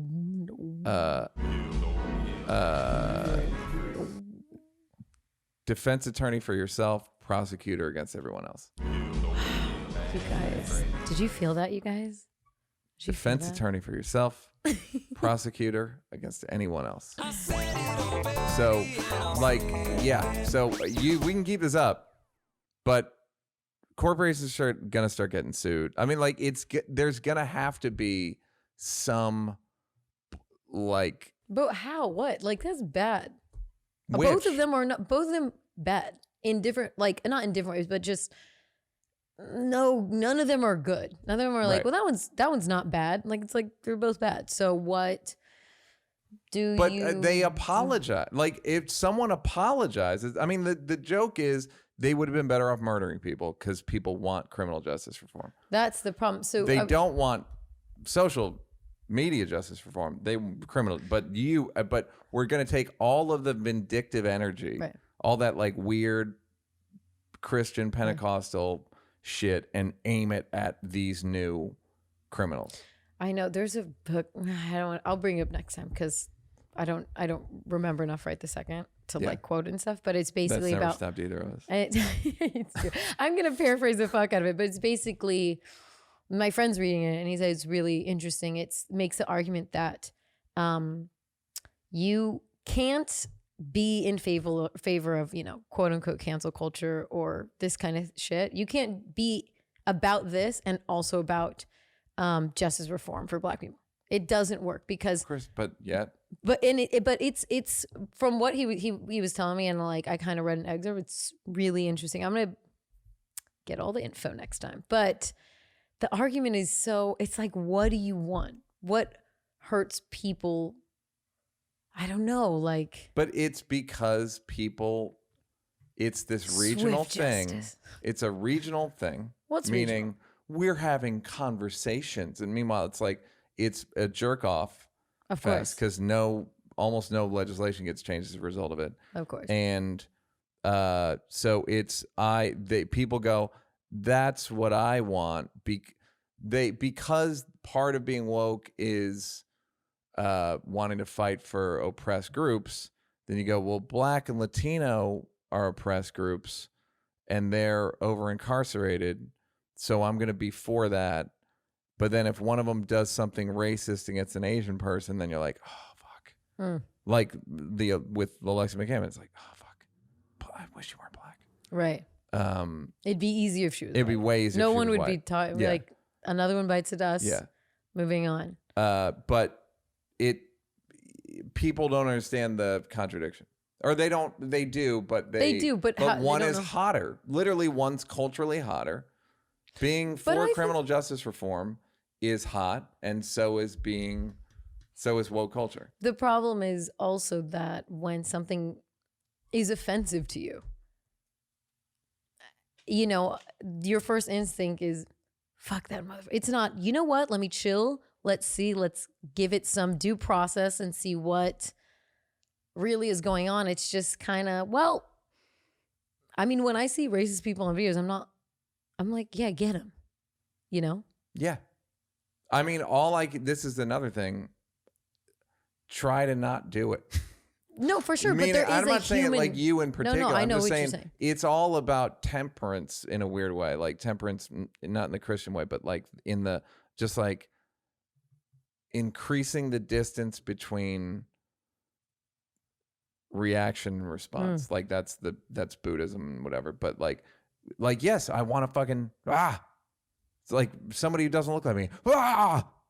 But you just like, okay. But we're not doing that at all. I mean, you do, like, for example, Twitter karate, you know, that, like, it all comes from the same, like, I am going to, like, strike back. I don't strike. Yeah, I don't strike. No. But, like, the video comes out. It's a old white lady saying, "You nigger." Yeah. No one's like, wait, you guys, hold on. Maybe she would, you know, it's hard to. Well, it's hard, but there's such a premium put on the emotion of like, the condemnation emotion that which is like, what's the difference between getting mad at that lady and getting mad at the whore in 1810? Like, what's the difference? It's the same mechanism. Oh, it's the scarlet letter, the fucking walk the plank, walk the town square, barracks, fucking, you know. The problem is, I think. The stocks. Right. I think we should just do the stocks, meaning that thing where they would put you in the stocks. What you're talking about. Put Alexi McCammond in the stocks for 2 days. But you still have that stock dust on you. No, you don't, because everyone will go. Everyone will have gone. It just becomes like, oh, everyone gets their seat. We're all gonna get it eventually. I'll get it for my Asian jokes. I'll get it for I mean, like, I'm going for like a year. So you got to find another thing to make money. No. So yeah, like, if we all just do something that is humiliating, like a dunked something, because this is unsustainable. It's sustainable for dumb, hungry people that like get off on it, but it's not, as a culture, it's not sustainable. Yeah. And it's not, we can't take it. Longest podcast I've ever been on. I've never done Rogan 5 times. Vanessa Bryant, we don't need to talk about it. She won the lawsuit, and then in the lawsuit, the names of the cops are in it, which is like, okay. Should we just read them out loud? Yeah, I don't care. Again, why be vindictive? I mean, isn't that the point? Didn't she want them? That's open? what she wanted. She's not a moral arbiter. Right. But that's what she wanted. Okay, what I'm saying is, why are you yelling? What I'm saying is, you're like, well, isn't that what you wanted? We should read the names. Yeah, but no. I'm not saying let's do her bidding. I'm just saying the point was that everybody knows these LAPD officers that did this thing. Yeah. Okay. So, that way. I'm not gonna. I already forgot him. I'm looking at him right now, and I'm already forgetting You wrote him. that on there, and you're mad. So I don't know what's going on. No, I was just trying to blow through it. Okay. But you wouldn't let me blow it. Okay. No, you blew it. I'm out here pussy pinching. Okay, now another massage story this week. Deshaun Watson, 12 sexual misconduct things in massage things from personal masseuses, which is, there's a few things in my mind here, which is thinking that every girl wants to fuck you. Well, did he go to a massage parlor? No, these are regular masseuses, I believe. My guess is he got one of them to do it. 13 separate cases against him. And I think it's a case of he thinks every woman wants to fuck him. Okay, he didn't get it. He didn't? Yeah. Acting inappropriately after hiring a female to give him a private massage. What you should do, buddy, is find one. Also, not hard to find that situation. I feel like someone would know somebody. Sure. Right? Yeah, I would think. So anus? Yeah. Say again. What's going on with the anus? She demanded she oil his anus several times. Ooh. Well, that's just homophobia. What? Like that his anus. No. I'm just wondering but who gives a shit? For like, that's just someone. Breathe. No. I'm saying. What I'm saying is the person who wrote this just wants it to be like, he wanted his anus oil. He's already got sexual assault beefs with 13 of them. The anus oiling shouldn't even be a thing. I was just looking at it because if you hire someone to do a private massage and they think they're just doing a massage, and all of a sudden someone is like, who gets the massage? Step one, they start. I'm just saying that I'm putting myself in her position. It's just like, when I go and soothe, I go, must start at anus and work out. Clearly, you haven't had your anus massage in a while. And we'll quote, see what happens. Okay. Hashtag. Play by different rules, yeah. Pussy pincher. Just with Deshaun Watson, I don't know what to tell these guys. Tell them something. Just don't do it. Just find one person or something. I don't know. Write a book. Chauvin Trial, Derek Chauvin. Oh, he wanted it moved. We talked about this last week, right? No, we just talked about the juror. Oh, wait, did we? No, I didn't remember this. Yeah, they moved it to outer space. Oh, no, they didn't move it. He got denied. Okay. Has to be in middle. On Earth. It's back on Earth. It's back on Earth. And it's the first time I've actually seen a cop trial not moved. They didn't allow them to delay it, and they didn't allow them to move it out of Minneapolis. Great. Which usually doesn't ever happen. Great. Yep. Yep. Yep. Yes, sir. Yes. So good for, good for, making a bad situation maybe a little better. That's a good. Not exactly a victory, but it's a good button. What's aromantic? Aromantic. Is that the thing? I sent you the thing. So I found a subreddit this week, gang. It's a subreddit. It's Aromantic. So the letter A and romantic. Now, what is it? It is asexual, but about romance. So is that you? So it's not me. But I'll tell you what. It made me feel better because I had a thought, or I haven't made it a joke yet, but they have a flag. Oh my God. Funny. A romantic flag is so terrible looking. It's official. It's the Android bubble green, and then a lighter version of that, a white stripe, a gray, and a black. Not a bad flag. That's a terrible flag. Well, it could use a little definition. It needs another element. So aromanticism is like asexuality. Like I don't want to have sex with people. Aromanticism is I don't want to date people. But they want to fuck. Yeah, they're not squares. Okay. No, yeah, they want to fuck. So it's what I hasten to say is, guys, let's not abuse this. This is like this could be the sex addiction where guys like I'm a sex addict. I'm aromantic. Right. This is Neal. This is what Neal's been looking for. The definition is aromantic people are not necessarily incapable of feeling love, but they just don't feel romantic attraction to people. They may feel a familial love, a type of platonic love that's expressed between friends, podcast hosts. Individuals who identify as aromantic may have trouble distinguishing the affection of family and friends from that of a romantic partner. Never been a problem for me. I can tell my sister from some broad from Instagram. And yes, broad is the right term.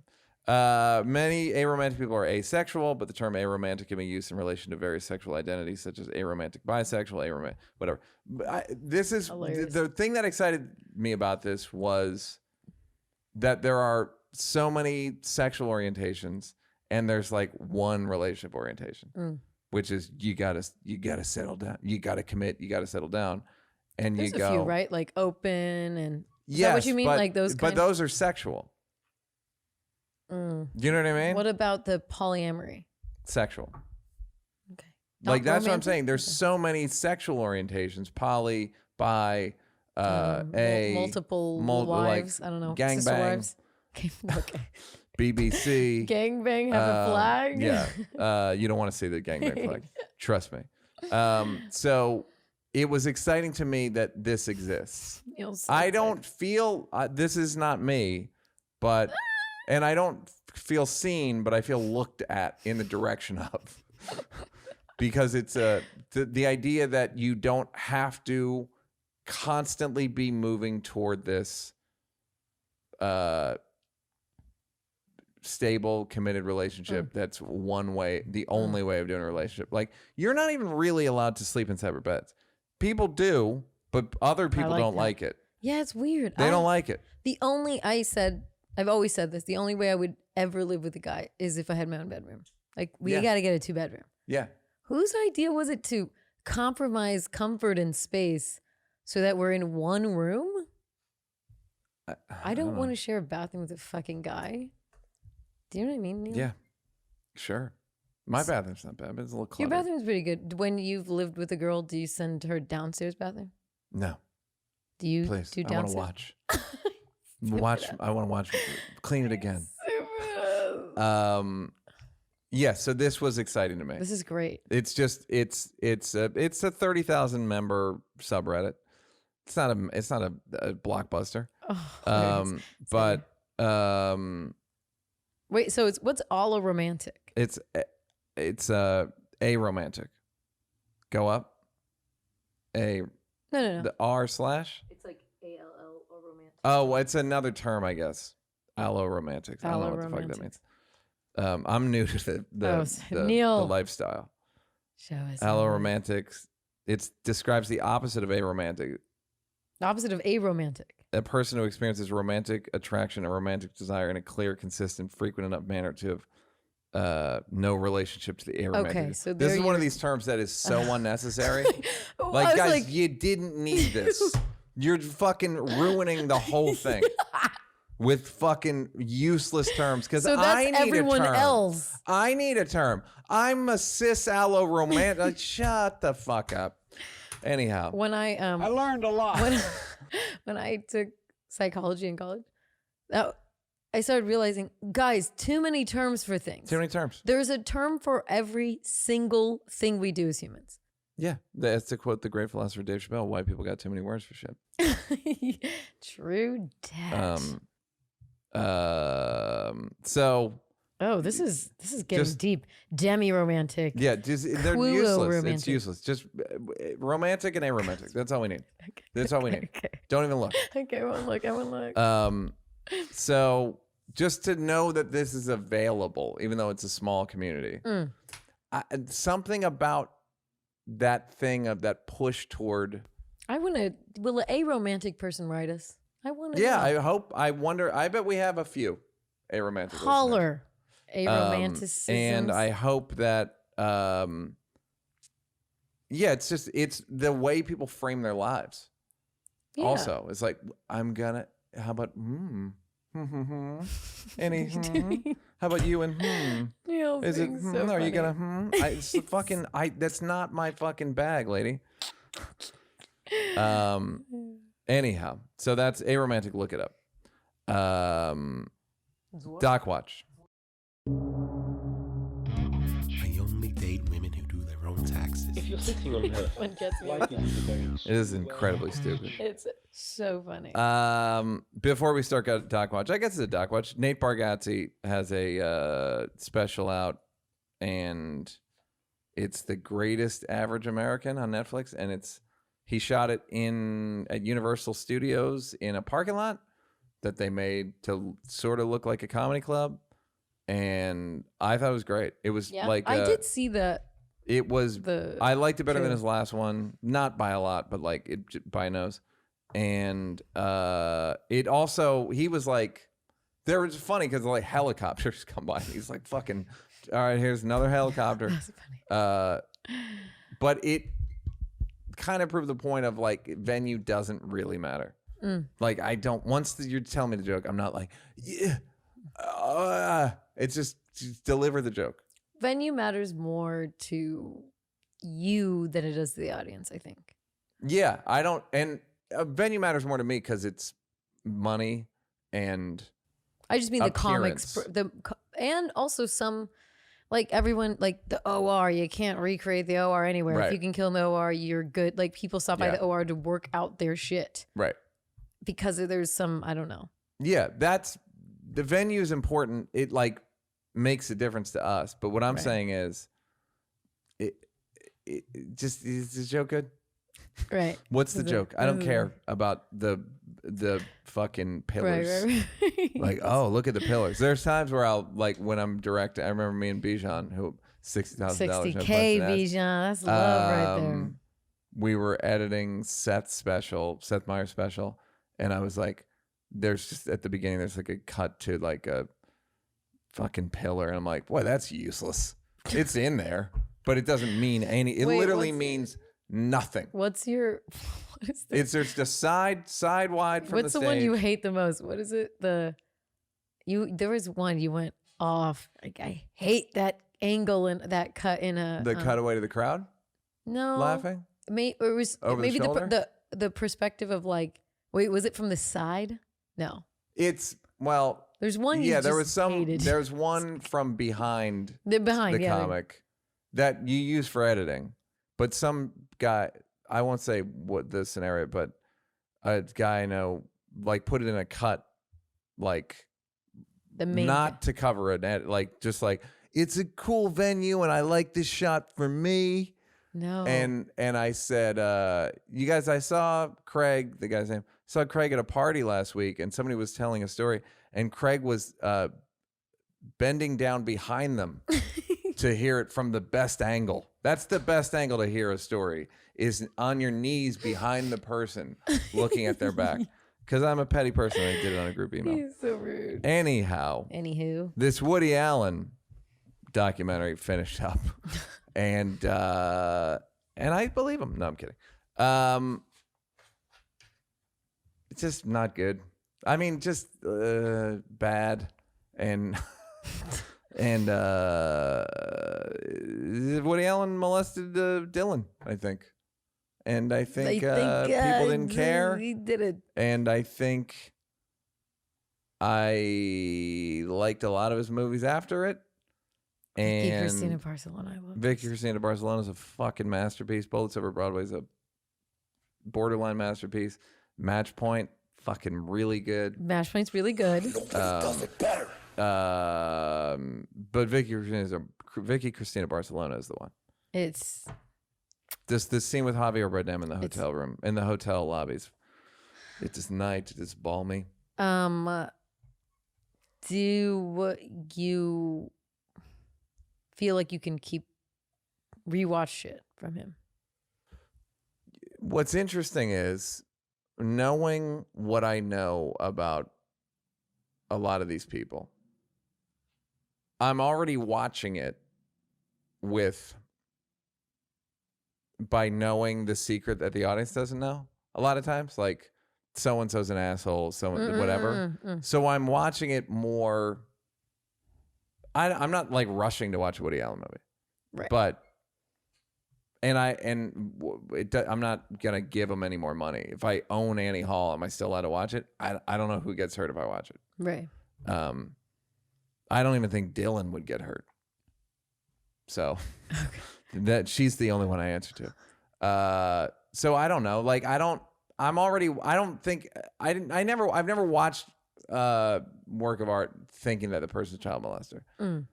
I'm in no rush to. I may never watch another Woody Allen movie. Yeah. But fucking that guy's really talented. That's all I'll say about that. How do you feel about it? I haven't watched the last two or the last two, so I don't. It's like Ian Edwards' joke where it's like, well, then you still enjoy them while you right, can. right. Where Ian's like, yeah, don't tell the joke. Right. I don't want people to know. I won't tell the joke, but I just whenever he says it, I'm like, yeah, that actually is more people do that than we think. I'll say the joke. The facts of okay, all right. Basically, if you don't want to, if you don't watch the documentary about someone being a piece of shit, you can still enjoy them. Right. So you're still in the it's ignorance bliss. So you're still in the clear. Should I watch? There's a few things I need you to watch for me. Quickly. Yeah, I get it. Like it's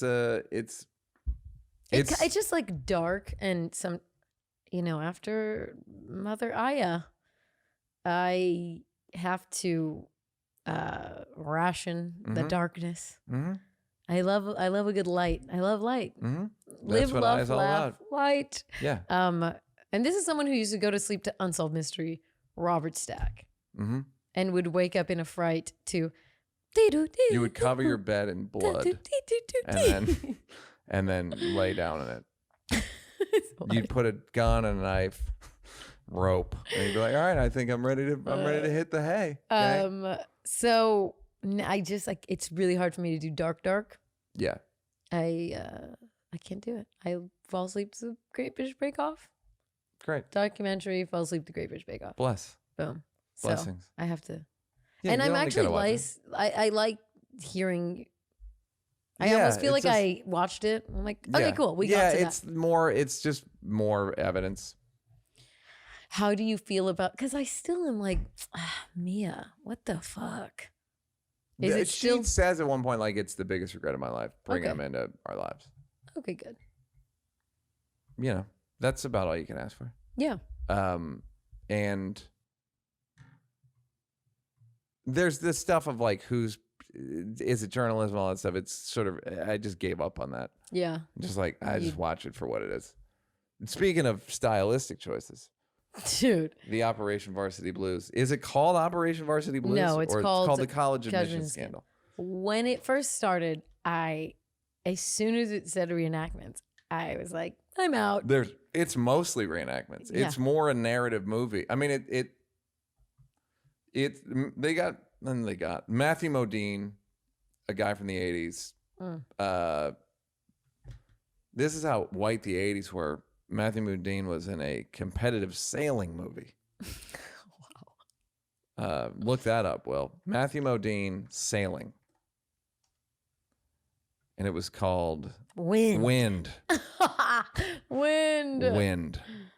Matthew Modine, Sailing. Anyhow, didn't we have it? We didn't know how good we had it, white people. Carol Ballard directed it. Wait, how did it do? I'll give you $60,000 if she's black. Wait, how did the movie do? It ain't do good. There wasn't much of an appetite. $96,000 in Australia, and if you can't work a sailing movie in Australia, you're in real trouble. Too good. 50% of Rotten Tomatoes. Anyhow, Matthew Modine played the guy. You gotta have a lot of footage to do these movies. You can't. It was. Yeah, I enjoy. Because Chris Smith, that guy did the Fire Festival. He's a very good filmmaker. The layout of how they storyboarded it, I loved it. I love that everything was real. All the conversations were wiretapped. Yeah. But I wonder if there was. It's basically a different way. I don't think there is. Because it reminded me, and this is no shade to because it was good and I watched the whole thing. Yeah.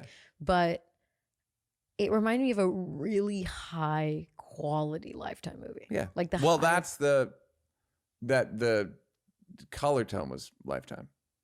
Yeah. But the difference was, this speaks to one of my beefs. They do a thing because cameras sensors are way better than they've ever been. Mm-hmm. So you can shoot good quality in low light. Yeah. So they did that here where everything was backlit. It was. So every set is gray and every lighting source is backlit. And there's a window behind everybody. So you don't have to squint to see the people, but I don't like that style. I just don't. It doesn't. I told somebody it feels like clinical depression. It feels like a commercial. Like a Zymbalta. Zymbalta, yeah. Yeah. AstraZeneca can help. Yeah, like a little crawling sad bubble. But I liked it. I like the storyline of it. It was great. I just, the problem is, okay, so let's take out reenactments. Some people use I don't always love animated either. I don't mind animated. If it's too, the animation goofy, has to be good. It has to be good animation. It has to be appropriate as well. I don't know. I think they could have used more. I don't know. No one cooperated. That's the problem. Is the FBI guy, like, there's 5. It's like 3 FBI people, and then a couple athletic department people. That's the list. Like, no one's dying to go like, yes, what time? I'll be there at 10.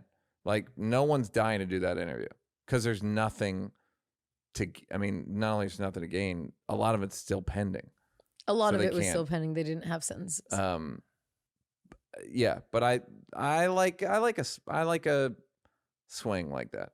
But okay, so just for the documentary itself, what was your takeaway? What is your? I think college is one of the dumbest things in the world. It's a step. I mean, I have a new college bit, and I said to Rock, I was like, can I just do another bit about how dumb college is? He's like, fuck it. Fuck it. Like, I'm like, so my act's just gonna be, here's my update on college, women. I just talk about 10 things and whatever. It's just a racket. Just a racket. And in order to get advance in life, I understand why the parents do it. Like, I understood why they cheated. Yeah, because their egos aside. Okay. I know a friend of mine who told me one time he got into Harvard early admission, and he said, and I've never tried hard again at school ever. And he's successful. And what do you mean after he got into Harvard? He didn't even try at Harvard. You don't have to. You don't really have to. Yeah, no one goes, what Harvard? Your GPA? Yeah, let's get the transcript, shall we? That's the funny thing. No one gives a shit about your GPA once you're in college.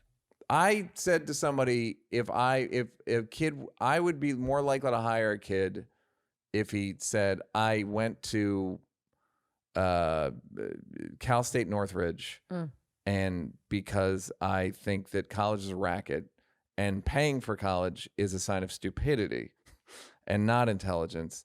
And hopefully I can say this way I can save money and have a better life. Be like, I'm so much more apt to hire you than I am a guy who went to Harvard. Right. Because you're an original thinker. You actually saw it for what you could distill what it was ahead of time and had the bravery to be like, I'm not doing this. It was weird. I applied to USC in a state school and I got into both. I'm confused. You got into USC? Yeah. I don't understand why they thought it was that hard. They were like begging me. I think it is hard. By Anyway. the way, we've talked about this before. What? The quad of USC is one of the nicest Beautiful. places I've ever been on earth. Not For a college, it's the nicest It's beautiful. It's stunning. perfect. You can't. It's like the perfect It's brick heavenly. green. It's a perfect environment. But you know, it's funny. My friend came with me to the orientation, and she said, "You look great on this campus." I'm like, what the fuck? What do you mean? Everything looks great. That's how you pick. I'm like, everything. Coordinate. Everything looks Wear great. your hair up. It works better on this campus. So I wanted to study international business, and they didn't have a good. I didn't like the program. So when I was talking to the admissions counselor or whatever, the person that helps you decide, and I said, "Yeah, you guys don't go abroad though. Like, how am I supposed to study international business if there's no push to go abroad?" And he's like, "Well, our only partnership is with this school in Denmark." I was like, I'm not. You can say it however you want. It's not enough. I'm like, I'm not studying Danish. Yeah. And he said, well, if we don't have a partnership with them, they're probably not good enough they're probably not at a USC level. Yeah. So you're like, so London School of Economics? No. And I was Sorbonne? like, no. And I was like, that's kind Oxford? of an ethnocentric. I'm like, don't you think that sounds ethnocentric? I said, don't you think that sounds ethnocentric? I'm susceptible to strep. I said, don't you think that's ethnocentric for an international business school? And he was like, he gave me he sounded like if you don't know, baby, like this is USC, baby. I was like, God, Jesus. So I went to state school, which was so much cheaper. And you saved $70,000 for somebody. My school was $1,600 a semester. Yeah. So you saved 100 and something. I didn't for get you or your mom or whatever. I was like, this place is snobby. It's that other joke. They don't have better facts. I don't even understand why. They have a list of books, and then a different person to go, no, this is what it means. Oh, it doesn't mean what I think it means. No. But you know what's funny? At my school I went to, if you didn't study abroad and work abroad, you didn't graduate. If you didn't study and work abroad, if you just were like, no, I don't want to go abroad, but the point they say on it, like, if you don't want to learn internationally, you are not going to graduate from an international program. And I said, well, that makes more sense. Then I went to there, and it was. And you've been laughing all the way to the bank ever since. Du stinkst wie Scheiße. Right. So yeah, I don't know. When I was listening to them dying to get in USC, like, am I smart or are these people stupid? What's happening? I love that thing of where what's her name's daughter is talking about Jade Nova, whatever the fuck her name is. Who? The Jade Nova's, where are they now, singer? The girl, the Olivia Jade. Thank you. There she is. She's like, school's the fucking worst. And then she does that thing of like, you know, it's a privilege. And I've started thinking of Gen Z and millennials as televangelists, where it doesn't matter what their lives off camera are. Fucking, it doesn't even matter what they're so corrupt. And then, but if they go like corrupt as Gen Z, yeah, but like, you know, it's a privilege, and I want all my parishioners to know they're just fucking full of shit. The funniest part is in the documentary, there's that the reason why Olivia Jade, the Full House lady, and Massimo daughter. The reason why she gets taken down is like from a meddling student counselor. He's like, she's in the row club. Yeah. She doesn't fucking row. And then they're like, that meddling fuck. So great. It's so funny that he wouldn't stop. Yeah.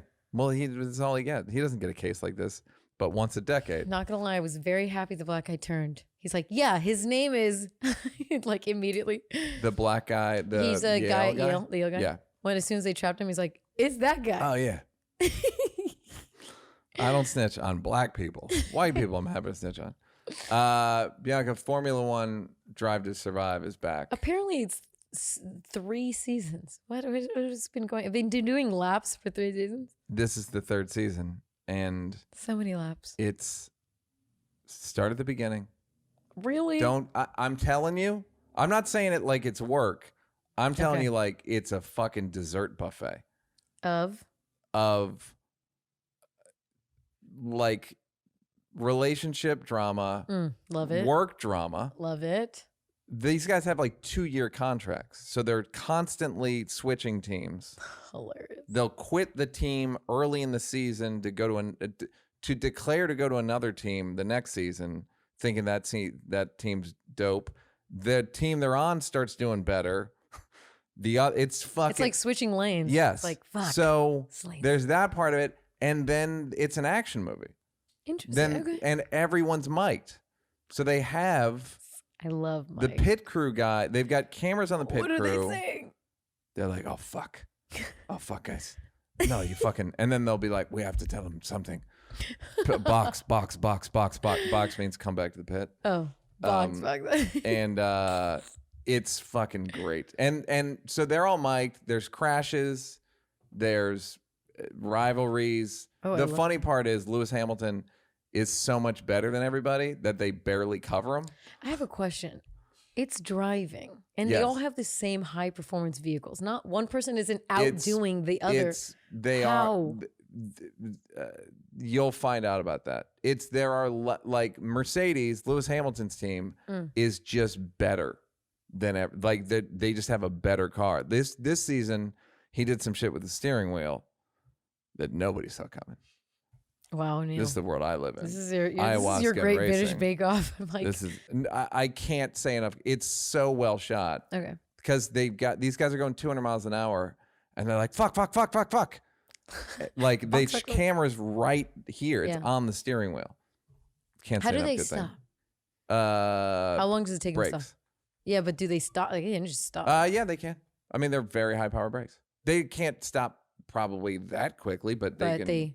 They have. It's like the machine. These are very highly tuned machines, so it's like like Ginger Spice's husband's one of the pit crew.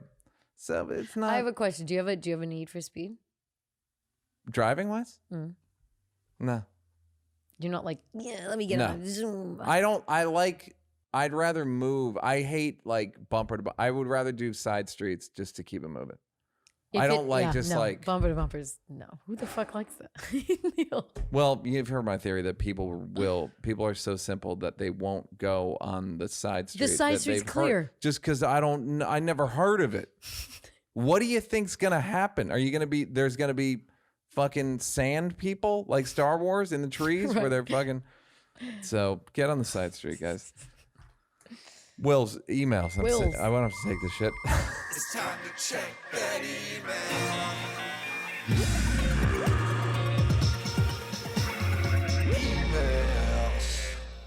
Hey, Neal and Bianca. LSTNER. Nice voice. Oh, Neal, nice. I'm going to play armchair psychologist here and say your habit of interrupting people, even people you respect, like Chris Rock, stems from being raised in an excessively large family where the only way you or your siblings could get your needs met, like getting love or attention from your parents, was to basically elbow each other out of the way.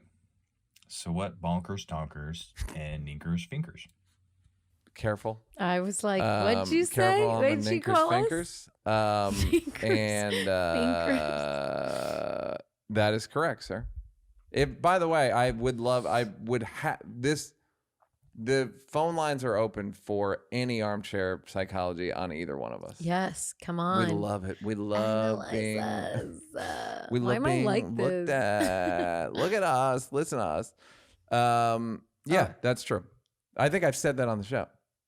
No, he said it. Okay. I've said it in life. I'm sure. How about that? Guys, I'm with me all the time. I get to listen to this podcast 24 hours a day. Goodbye. You got mail. Here's a hard letter. Hi, Neal and Bianca. Another great podcast. You guys just finished by discussing the question of whether white and black professors of African or black studies. It's an interesting debate and one that touches my life personally, but I don't want to get into the details of that. I love when people like, okay, then go ahead. Good thing you brought it up. What does occur to me is the natural extension of the logic that only persons of African descent are qualified to teach the subject. Is there then an equivalent assumption that only a white Englishman is qualified to teach Shakespeare because Shakespeare was a white Englishman? This would be considered an aberrant view by most. This is a complex issue, and I'm not ignorant to the nuances. But what it obscures is the value of academic expertise. Does one need to be a plant to teach botany? I'm sure you can go on with the metaphors. Got him. I realize that there are other considerations, particularly in the American culture, which is concerned with representation. It's important in building. Okay. It comes down to the pervasive implication that white people are not permitted to inside black culture because of historical and even ongoing wrongs. While this is an understandable position, it's an emotional rather than logical one. It is also an unenforceable double standard, as is sadly the prohibition on immature white teenagers who are sold the N-word via popular music, then told they are forbidden to use it. Wow. This guy's spitting. Like, He's really said something right there. I agree with all this. That's what I was saying. It's like when does it? It should be whoever's got the most knowledge, and is the most charismatic and teaching teacher, the most teacherist teacher. Yeah, but I don't know. He wraps the whole thing up. No, I agree. But this business. I think you were less on his side when we did it last time. Oh gosh, that you were sort of remember, like a black professor. No, because you said you made the white professor the most qualified and the black professor like underqualified, whereas the emailer said, I was just saying if they're both qualified, which was more of what was close to the emailer saying. It was just like this was the only class left. And it was a white person. Yeah, if I guess the question is how much. If the black professor is 10% worse than the white professor, do you still go with the black professor? If it's 20%, at what point do you go, I got to turn my back, buddy? It's you hard were talking about more like integral knowledge from being black. Which that gets into the Shakespeare thing of like, should a British? No, because Shakespeare is a long time ago, right? Mm-hmm. So we can all study, I don't know, Shakespeare or what are other kind of like Confucius or just different things that we can all study. Doesn't matter who you are, right?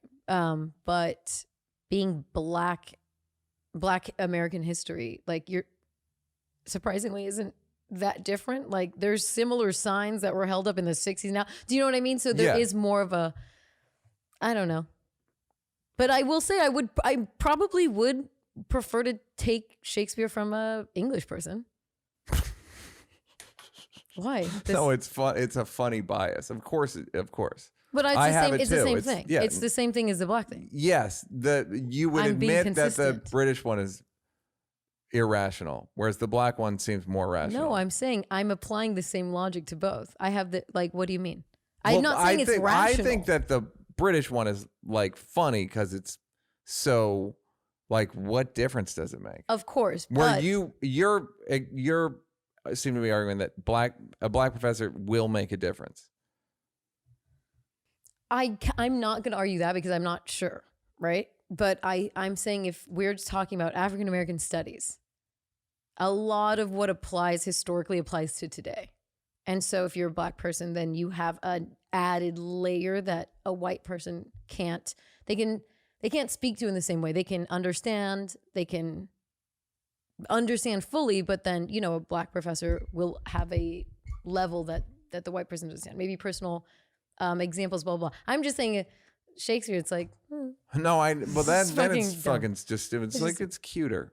It's cuter. It's literally cuter. You're providing me no... But at the same time, besides being cuter, I have studied Shakespeare from an American person, and I think the way they explain the wording, of course, I mean, the words are the words. You can get the definition of Shakespeare, right? You don't need to be English to understand it, but it sounds more authentic when a British person is saying it, because that was the fucking language. But it's not. What do you mean? It's not more authentic. It's not more authentic than me. Like, are you talking about the actors or you're talking about the teacher? Oh, no, I'm just saying, like, when you hear it in a British accent, it feels like that's probably what was going on.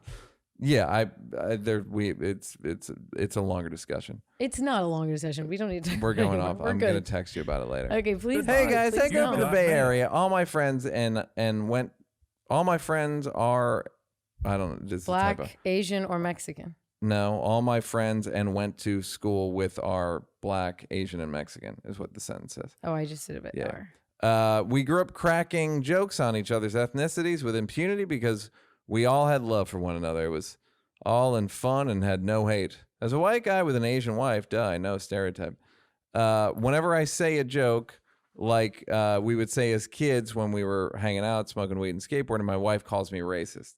I hate the whole I can't be racist, I'm married to an Asian, or I can't be racist, all my best friends are different ethnicities excuse. How can I convey to her that I'm not racist? It's just funny to make fun of stereotypes, mine included. I think you gotta have an understanding. I'm surprised that it got to marriage. Right. So it feels like you should have clarified. This would have been a hurdle to already cross. She married a racist. And sir, you married a snowflake. She married, I think that should be. I'm just surprised as if you guys are just now getting to this. Yeah. But I also think a good way to be is like, yeah, I'm racist. I'm a little racist. I try not to make governing decisions about it, but the assumption is we're all racist. Just try not to act on it. But your first thought's maybe going to be racist, and then you go, okay, no, don't do that. That makes sense. But and we've talked about it before, in a relationship, you're racist with each other way before marriage. So the fact that he's trying to now explain to her that he's not racist, I feel like I'm assuming it's ongoing. I'm just saying right? when you say jokes like that, you assume the other person is catching with your throwing. Now, having said that, there are jokes I would do with, say, a Dave or a Chris that I probably wouldn't do with a black letterhead. With a black girlfriend or wife. Just because there's a guy thing of that's a guy thing, right? Of like squishiness. Harsher. Yeah. Of like how hard are we going here? Are we going all the way? I also don't think banter and talking shit and ball busting is fun when the other person is not enjoying it. Yeah, if they don't like it. It's like, I don't do it again. I just go based on her comfortability. It's also no fun if she's like, you're racist. She's like, dude, that's not nice. All right. Well, so how long are you going to be mad? 2 days? Right. I just think the level is where's the bar? I feel like with you and Dave and Chris, you have a very, you guys can handle a lot of stuff. You have a high bar for it. Yeah, we like it spicy. You like it spicy, like it's zingy. Are you crazy spice? Like, boing. You're like Thai old man. Yeah, like exactly. Like we have to bring it to the store in a suitcase. Goodbye. You got mail.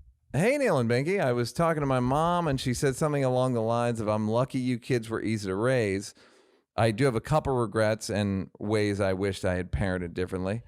End quote. I thought maybe she was referring to the three of us having no curfew, consistently smoking weed all throughout high school, and being allowed to bring our boyfriends, girlfriends home to sleep over in our rooms from the jump. No, that wasn't what she was saying. She said she had regrets that she didn't enforce us.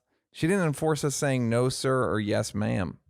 Wow. Were you brought up to say yes, ma'am, no, sir? Is this something you would expect or ask of your children? Lastly, is that something that will die with our generation, especially considering the topic role of gender in 2021? Note, all three of us are polite, respectful, and good with adults. I also don't think she even says ma'am or yes, ma'am, or no, sir. So who knows where this came from? Love from an EST. Refreshing Spotify at 7 p.m. for the new episode feeler. Hey. That's a high level. That's a high level. If you're hitting refresh at 7, you might be a redneck. Here's a thing I think about sometimes. Like, there are dumb things, enforcement things that kind of escape me right now, but that my mom but it was just like that was expected, that I'm grateful for. Like what? Please and thank you. I think we're big. Like the amounts of thank yous I miss are probably like under 10%. I think. So like there are things that I would probably enforce in a kid. But ma'am and sir feels slavey. It's like military Southern slavey. Yeah, ma'am. Ma'am, sir. I never really addressed any of my friends' parents. I address them by their last name. Just their last name? No, like, Williams? hey, Mrs. No. What's up, Williams? Okay. No, like, hey, Mrs. Blank. Hey, Mr. Blah, blah, blah. Still. It depends, but as a kid, always. Oh, that's no question. I never did that. You never did it? I mean, I never called my friends' parents by their street name. Their government. Yeah. No, but we're different generations. So when I felt old-fashioned doing it, it's not that kids my age would say their first name, but I don't know, just kind of be like, hey. Not saying the name, you know? Yeah. Hey. There's certain people who, it's like, if they're a certain age, there's an age difference. Yeah. It just feels like I should call you Mrs. or Mr. Right, for sure. But even now, like, I don't know. I just never. If it's a stranger interaction, I say sir. Like, sir, you left your. Yeah. Yes. And I say like, ma'am. If they're under 30, I might be like, yo, or hey. Yo. Mr. Yes. Please and thank you. Well, they drop something. That's the thing. Somebody dropped something. Yo. The last time I was at an airport, somebody dropped, I want to say a stuffed animal going the other way. They're going this way. I'm going this way. And I and I was like, hey, man. Were you like, yo, little girl. Yo. No, it was an adult. And I don't know if it was like a scarf. It was like something that, not irreplaceable, but. You say not insignificant. You say amen. Yeah. Like, don't say both of those words you don't define them well. Yeah. Hey man. Hey man. Yeah. Hey man. Yeah. Hey man. Yeah. So that guy, I yelled. I was like, hey, and then I got in that position where I'm like, keep it moving. I would have had to grab it and chase him, which I wasn't getting ready to do. Did he turn around? No. So you're just like, oh well. That's for the airport. That belongs to the airport joke now. Where he's like, "Oh, you want a photo? Okay, I'm going." Did you see that one? No. Anyways, doesn't matter. But so you aren't that polite. Well, no, I brought up another subject, which is how hard should you fight for somebody else who dropped something? What? If it was a ticket, that was the subject I was going with. I don't know if that wasn't clear. That if it's a ticket. If it's something like if someone drops a passport, I will chase them. Yeah, 100%. But if it's a fucking stuffed animal or a scarf or a hat, I'm like, eh.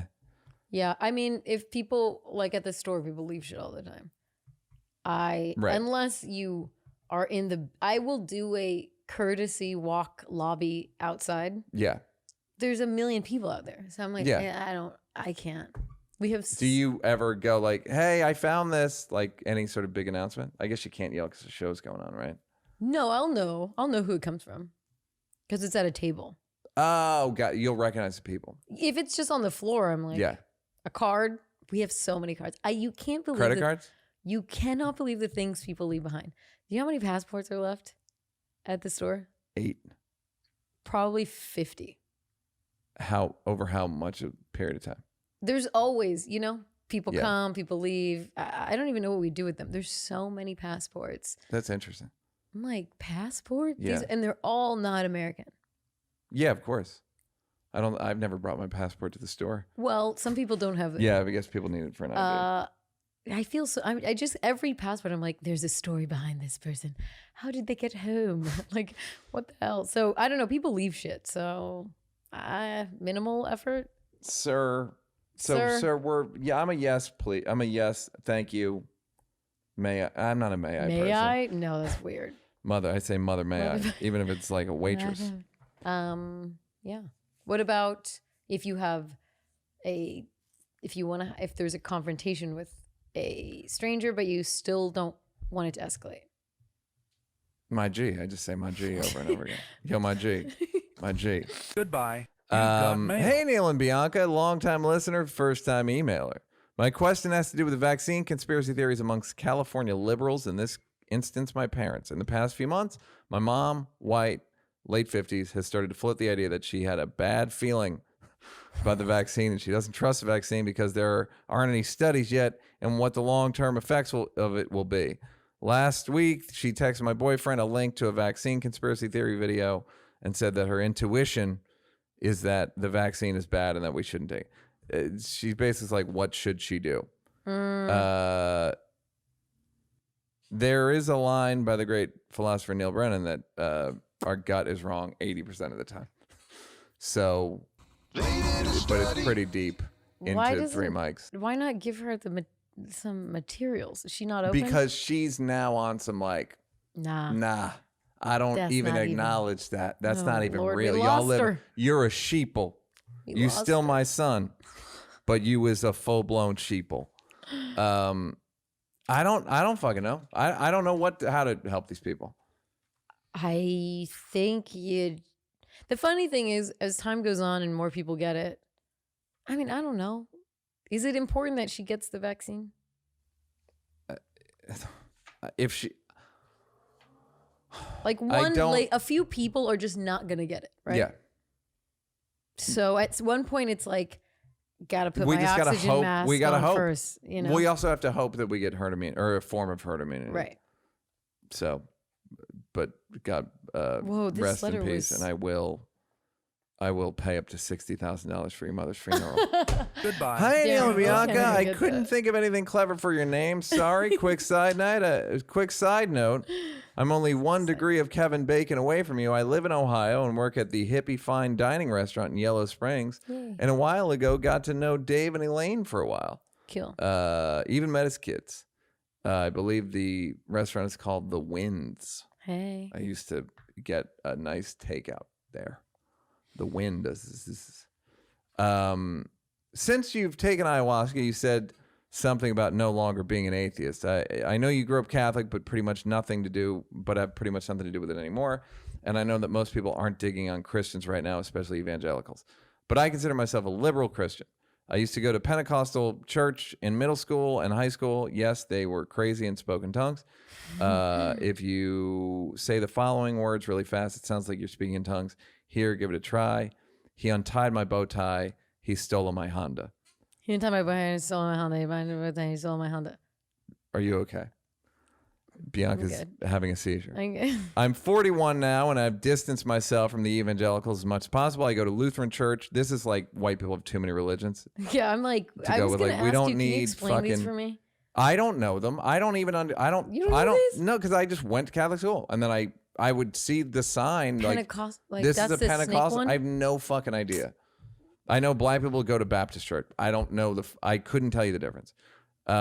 Which is the closest you can get to being Catholic while still being Protestant. and I also dated Rachel Evans. I don't know what that has to do with. First Basically, I'm hemming and hawing. I'll get to my dropping, question. What do you feel about liberal Christians? Do you know any? I believe in God and Jesus, yada, yada, but I also believe in equal rights, BLM. I'm pro-LGBTQ, legalize weed and shrooms. I hate Trump and his sycophants. Since you had a somewhat religious experience in ayahuasca, do you believe when I said I've experienced God's presence too? That last question is a very good question, because the ayahuasca, my experience of religion, my experience of divinity on ayahuasca is so clear and complete that it makes me doubt the ones I've seen. Sorry, what do you mean? Makes me doubt someone speaking in tongues, makes me doubt the Holy Ghost, makes me doubt my argument. Did you ever believe in them? No, I never believed in them. And then the completion of my ayahuasca experience, meaning like it's so thorough, complete, top to bottom, that I doubt that stuff. Because when you do that stuff, you get status in the church. It's like a cool, like Barbara caught the Holy Ghost, whatever. Oh, is it like I caught the Holy Ghost? So God loves me. I have a better relationship with God than you do. Sorry. I know. I went to my stepmom's church. She's Filipino. And when I was a kid, everyone was crying. And then the more everyone cried louder. Yeah. It becomes like, a human arms race, the keeping up with the Joneses, whatever you want it. Spider-Man meme, whatever you need. Interesting.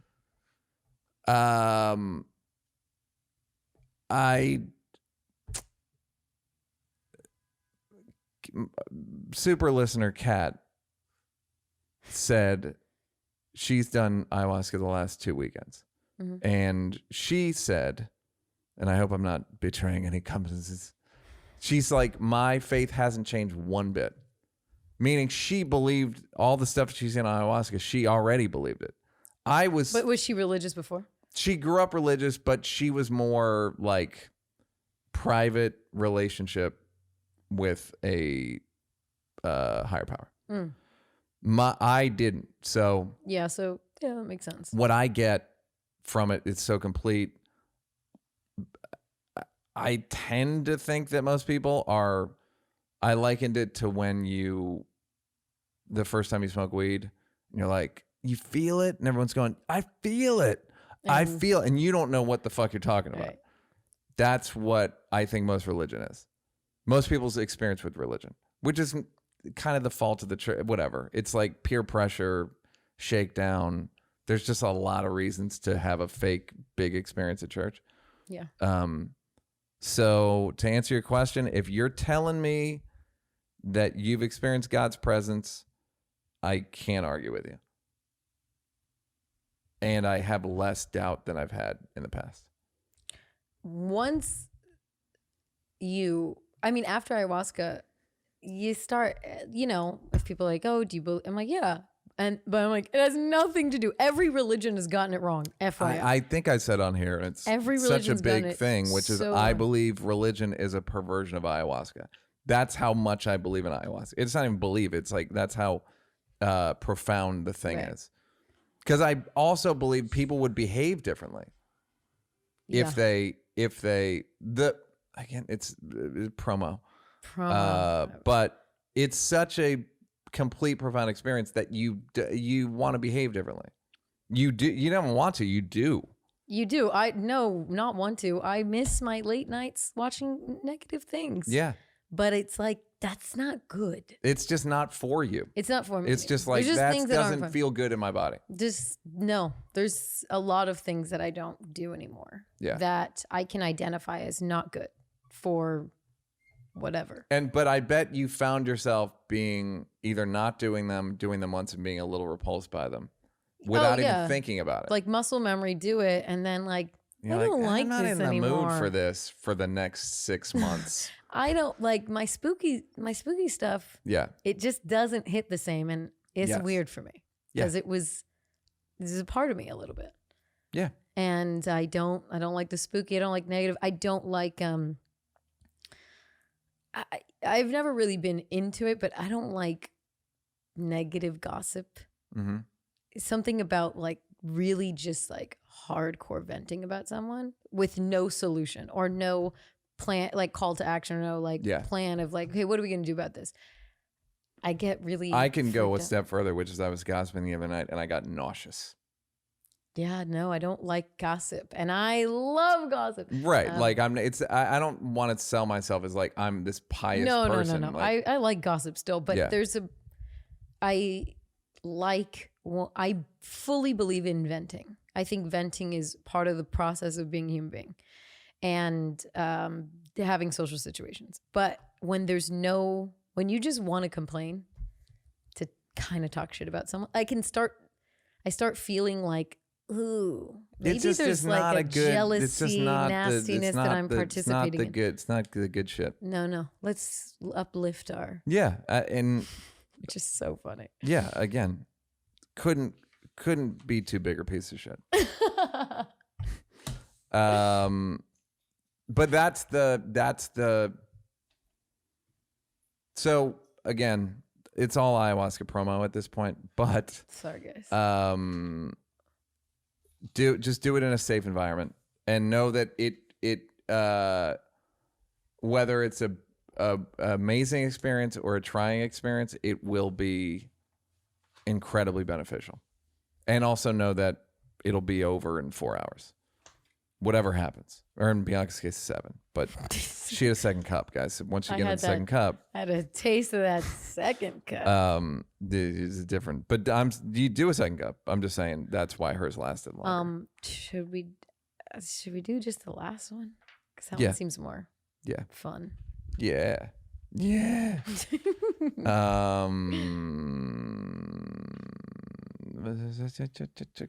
Goodbye. Hey, Binky and friends. Got mail. Big fan of the pod, and I really dig it when y'all talk about compelling works and art and junk, regardless of the medium. I was wondering what would be your 3 deserted island discs to keep you company in the realm of comedy, film, documentaries. Is you're into them? I guess. Guys, you kind of fuck with me and Bianca when you don't proofread these letters. It makes us look stupid. It's true. DVD box. You can allow DVD box sets.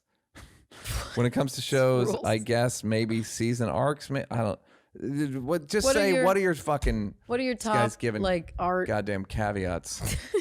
I'm gonna go. We'll go comedy special. Okay, movie, yeah, comedy special. Give like a few. Let's just do topic by topic. And documentary. Comedy special, I would go Chris Rock, Bring the Pain. I would do Dave Chappelle, Kill Him Softly. I would do Patrice O'Neal, Elephant in the Room. Do Bill Hicks, the England one. Mm-hmm. I would do the one where he's wearing a hat and he comes out to a bad Jimi Hendrix cover. Like the Sound Alike, it's called. And Bill Burr, one of Bill's specials I'd put on there. And those, just leave it. It would take too long. Brian Regan, like, he's go fucking on and on. Jim Jeffries. Right, yeah, that's the problem. It's like, I would do most. I said Patrice, right? You said Patrice. I'd do Patrice, Dave, Chris. I fucking love early Cat Williams. I can cry. I can just watch them over and over. Mm-hmm. Obviously, you're not alone, by the way. They're so funny. Yeah. I don't know. I forgot the names because they're all Pimp and Pimpin'. Well, it's Pimp and there's another pimp one. Yeah. Pimp Chronicles. Green suit. Yeah. It's Pimp and Pimpin'. That's its Pimp and Pimpin'. It's Pimp and Pimpin' is so funny. Yeah. It's just it's fine. Yeah, I feel like we're on the same page. Yeah. Documentary, movie. You know what movie? It's like it's categorical, but Wall Street. Oliver Stone is a movie I think about all the fucking time. Really? I watched it so many times. Why? Because it's good and bad writing. I was gonna say it's good. It truly is good and bad writing. Like there's the Greed is Good speech, which is a Hall of Famer, and then there's also like Charlie Sheen, like standing out, looking over the city in his new apartment on his fucking wacky cell phone. Like, there's like that's bad writing, and then there's like an argument between Charlie Sheen and his dad on an elevator that's fucking killer. Yeah. Like, I don't go to sleep with no whore and I don't wake up with one. It's like, nice. And then there's City of God and The Apartment and Team America and things of that nature. I can't do the movies. This is too overwhelming. I know. Man. There's too much. But You're also, flooding. I don't like watching movies over again. I can watch a movie once. Even in high school? What do you mean in high school? What else are you doing?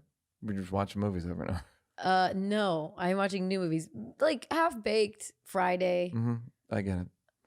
Half Baked Friday. That's so funny. I always think people are, my first instinct is, she's shitting on you. What? Not like, what? Not literally, but like, What's wrong with you? not you. No, I it's know, just but- when someone mentions it as a thing that they watch over and over again, I'm like, I had that's my getting shot in a massage parlor. Like, that's the opposite of my experience with it. I know, and it's like, oddly enough, it's brought a lot of people joy. I know. It's so much greater Yeah. than you will I know. allow yourself I to know. give it God credit. bless. Enjoy. But yeah, so I don't like watching movies over again. So I'd watch it twice and never touch it. So more TV. Just save room for more TV. Interesting. Like Sopranos, I can watch over and over again. Haven't, but could. You haven't ever watched it? Or No, you I could haven't watch watched again? it over again. You could. I know I could. Because people who tell me that they watch it over and over again, I'm like, yeah, that makes sense. I just can go with the storyline in a TV arc easier than, it's just the movie's done so quick. Yeah. Like all the regular ones that everybody watches, but I like weird, like Spin City and News Radio. So funny.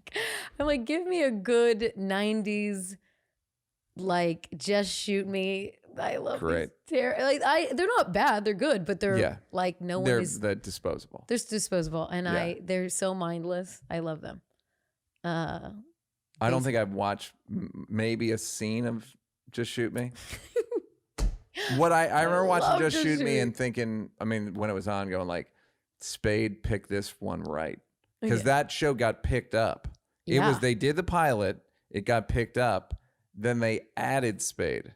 So Oh, Spade really? didn't have to do the pilot Oh, that's or risk anything. And he just was, was like, go in, you're going to have 13 lines an episode, and you're going to get 13 laughs. and a lot of money. Yeah, well, that's the other thing. It's like probably $100,000 an episode, and at that Syndication of all age, the- yeah, like at that age. But no, he was Just fucking Shoot 20 Me years is ago. so funny. Just Shoot Me, Mama's Family. Like I just like old. Mama's Family. I love old American TV. If I could, I used to take all these television history classes in college. We would just watch like Sid Caesar. Like I just like old television. I can watch it forever. You ever watch it and go, Everyone's everyone on racist. screen? Well, everyone's racist. That, Everyone for on sure. screen, everyone laughing, all dead. Yeah, I do that with. I watch often. I watch a English show called Are You Being Served? Mm-hmm. And it makes me really sad. I can't think of it. I'm like, they're all. It's like Mrs. it's like Slocum's it's like The dead. Shining. It's like The Shining, the hotel picture, where they're like you hear the music and it's like having a legitimately great time, like da ba da ba hey hey, dead, unspeakable. But if you learn nothing else from this episode, death is not a period. Death, my friends, is a comma. Bianca, Damn. take this shit no more. Let's get the fuck out of we here. don't. Goodbye.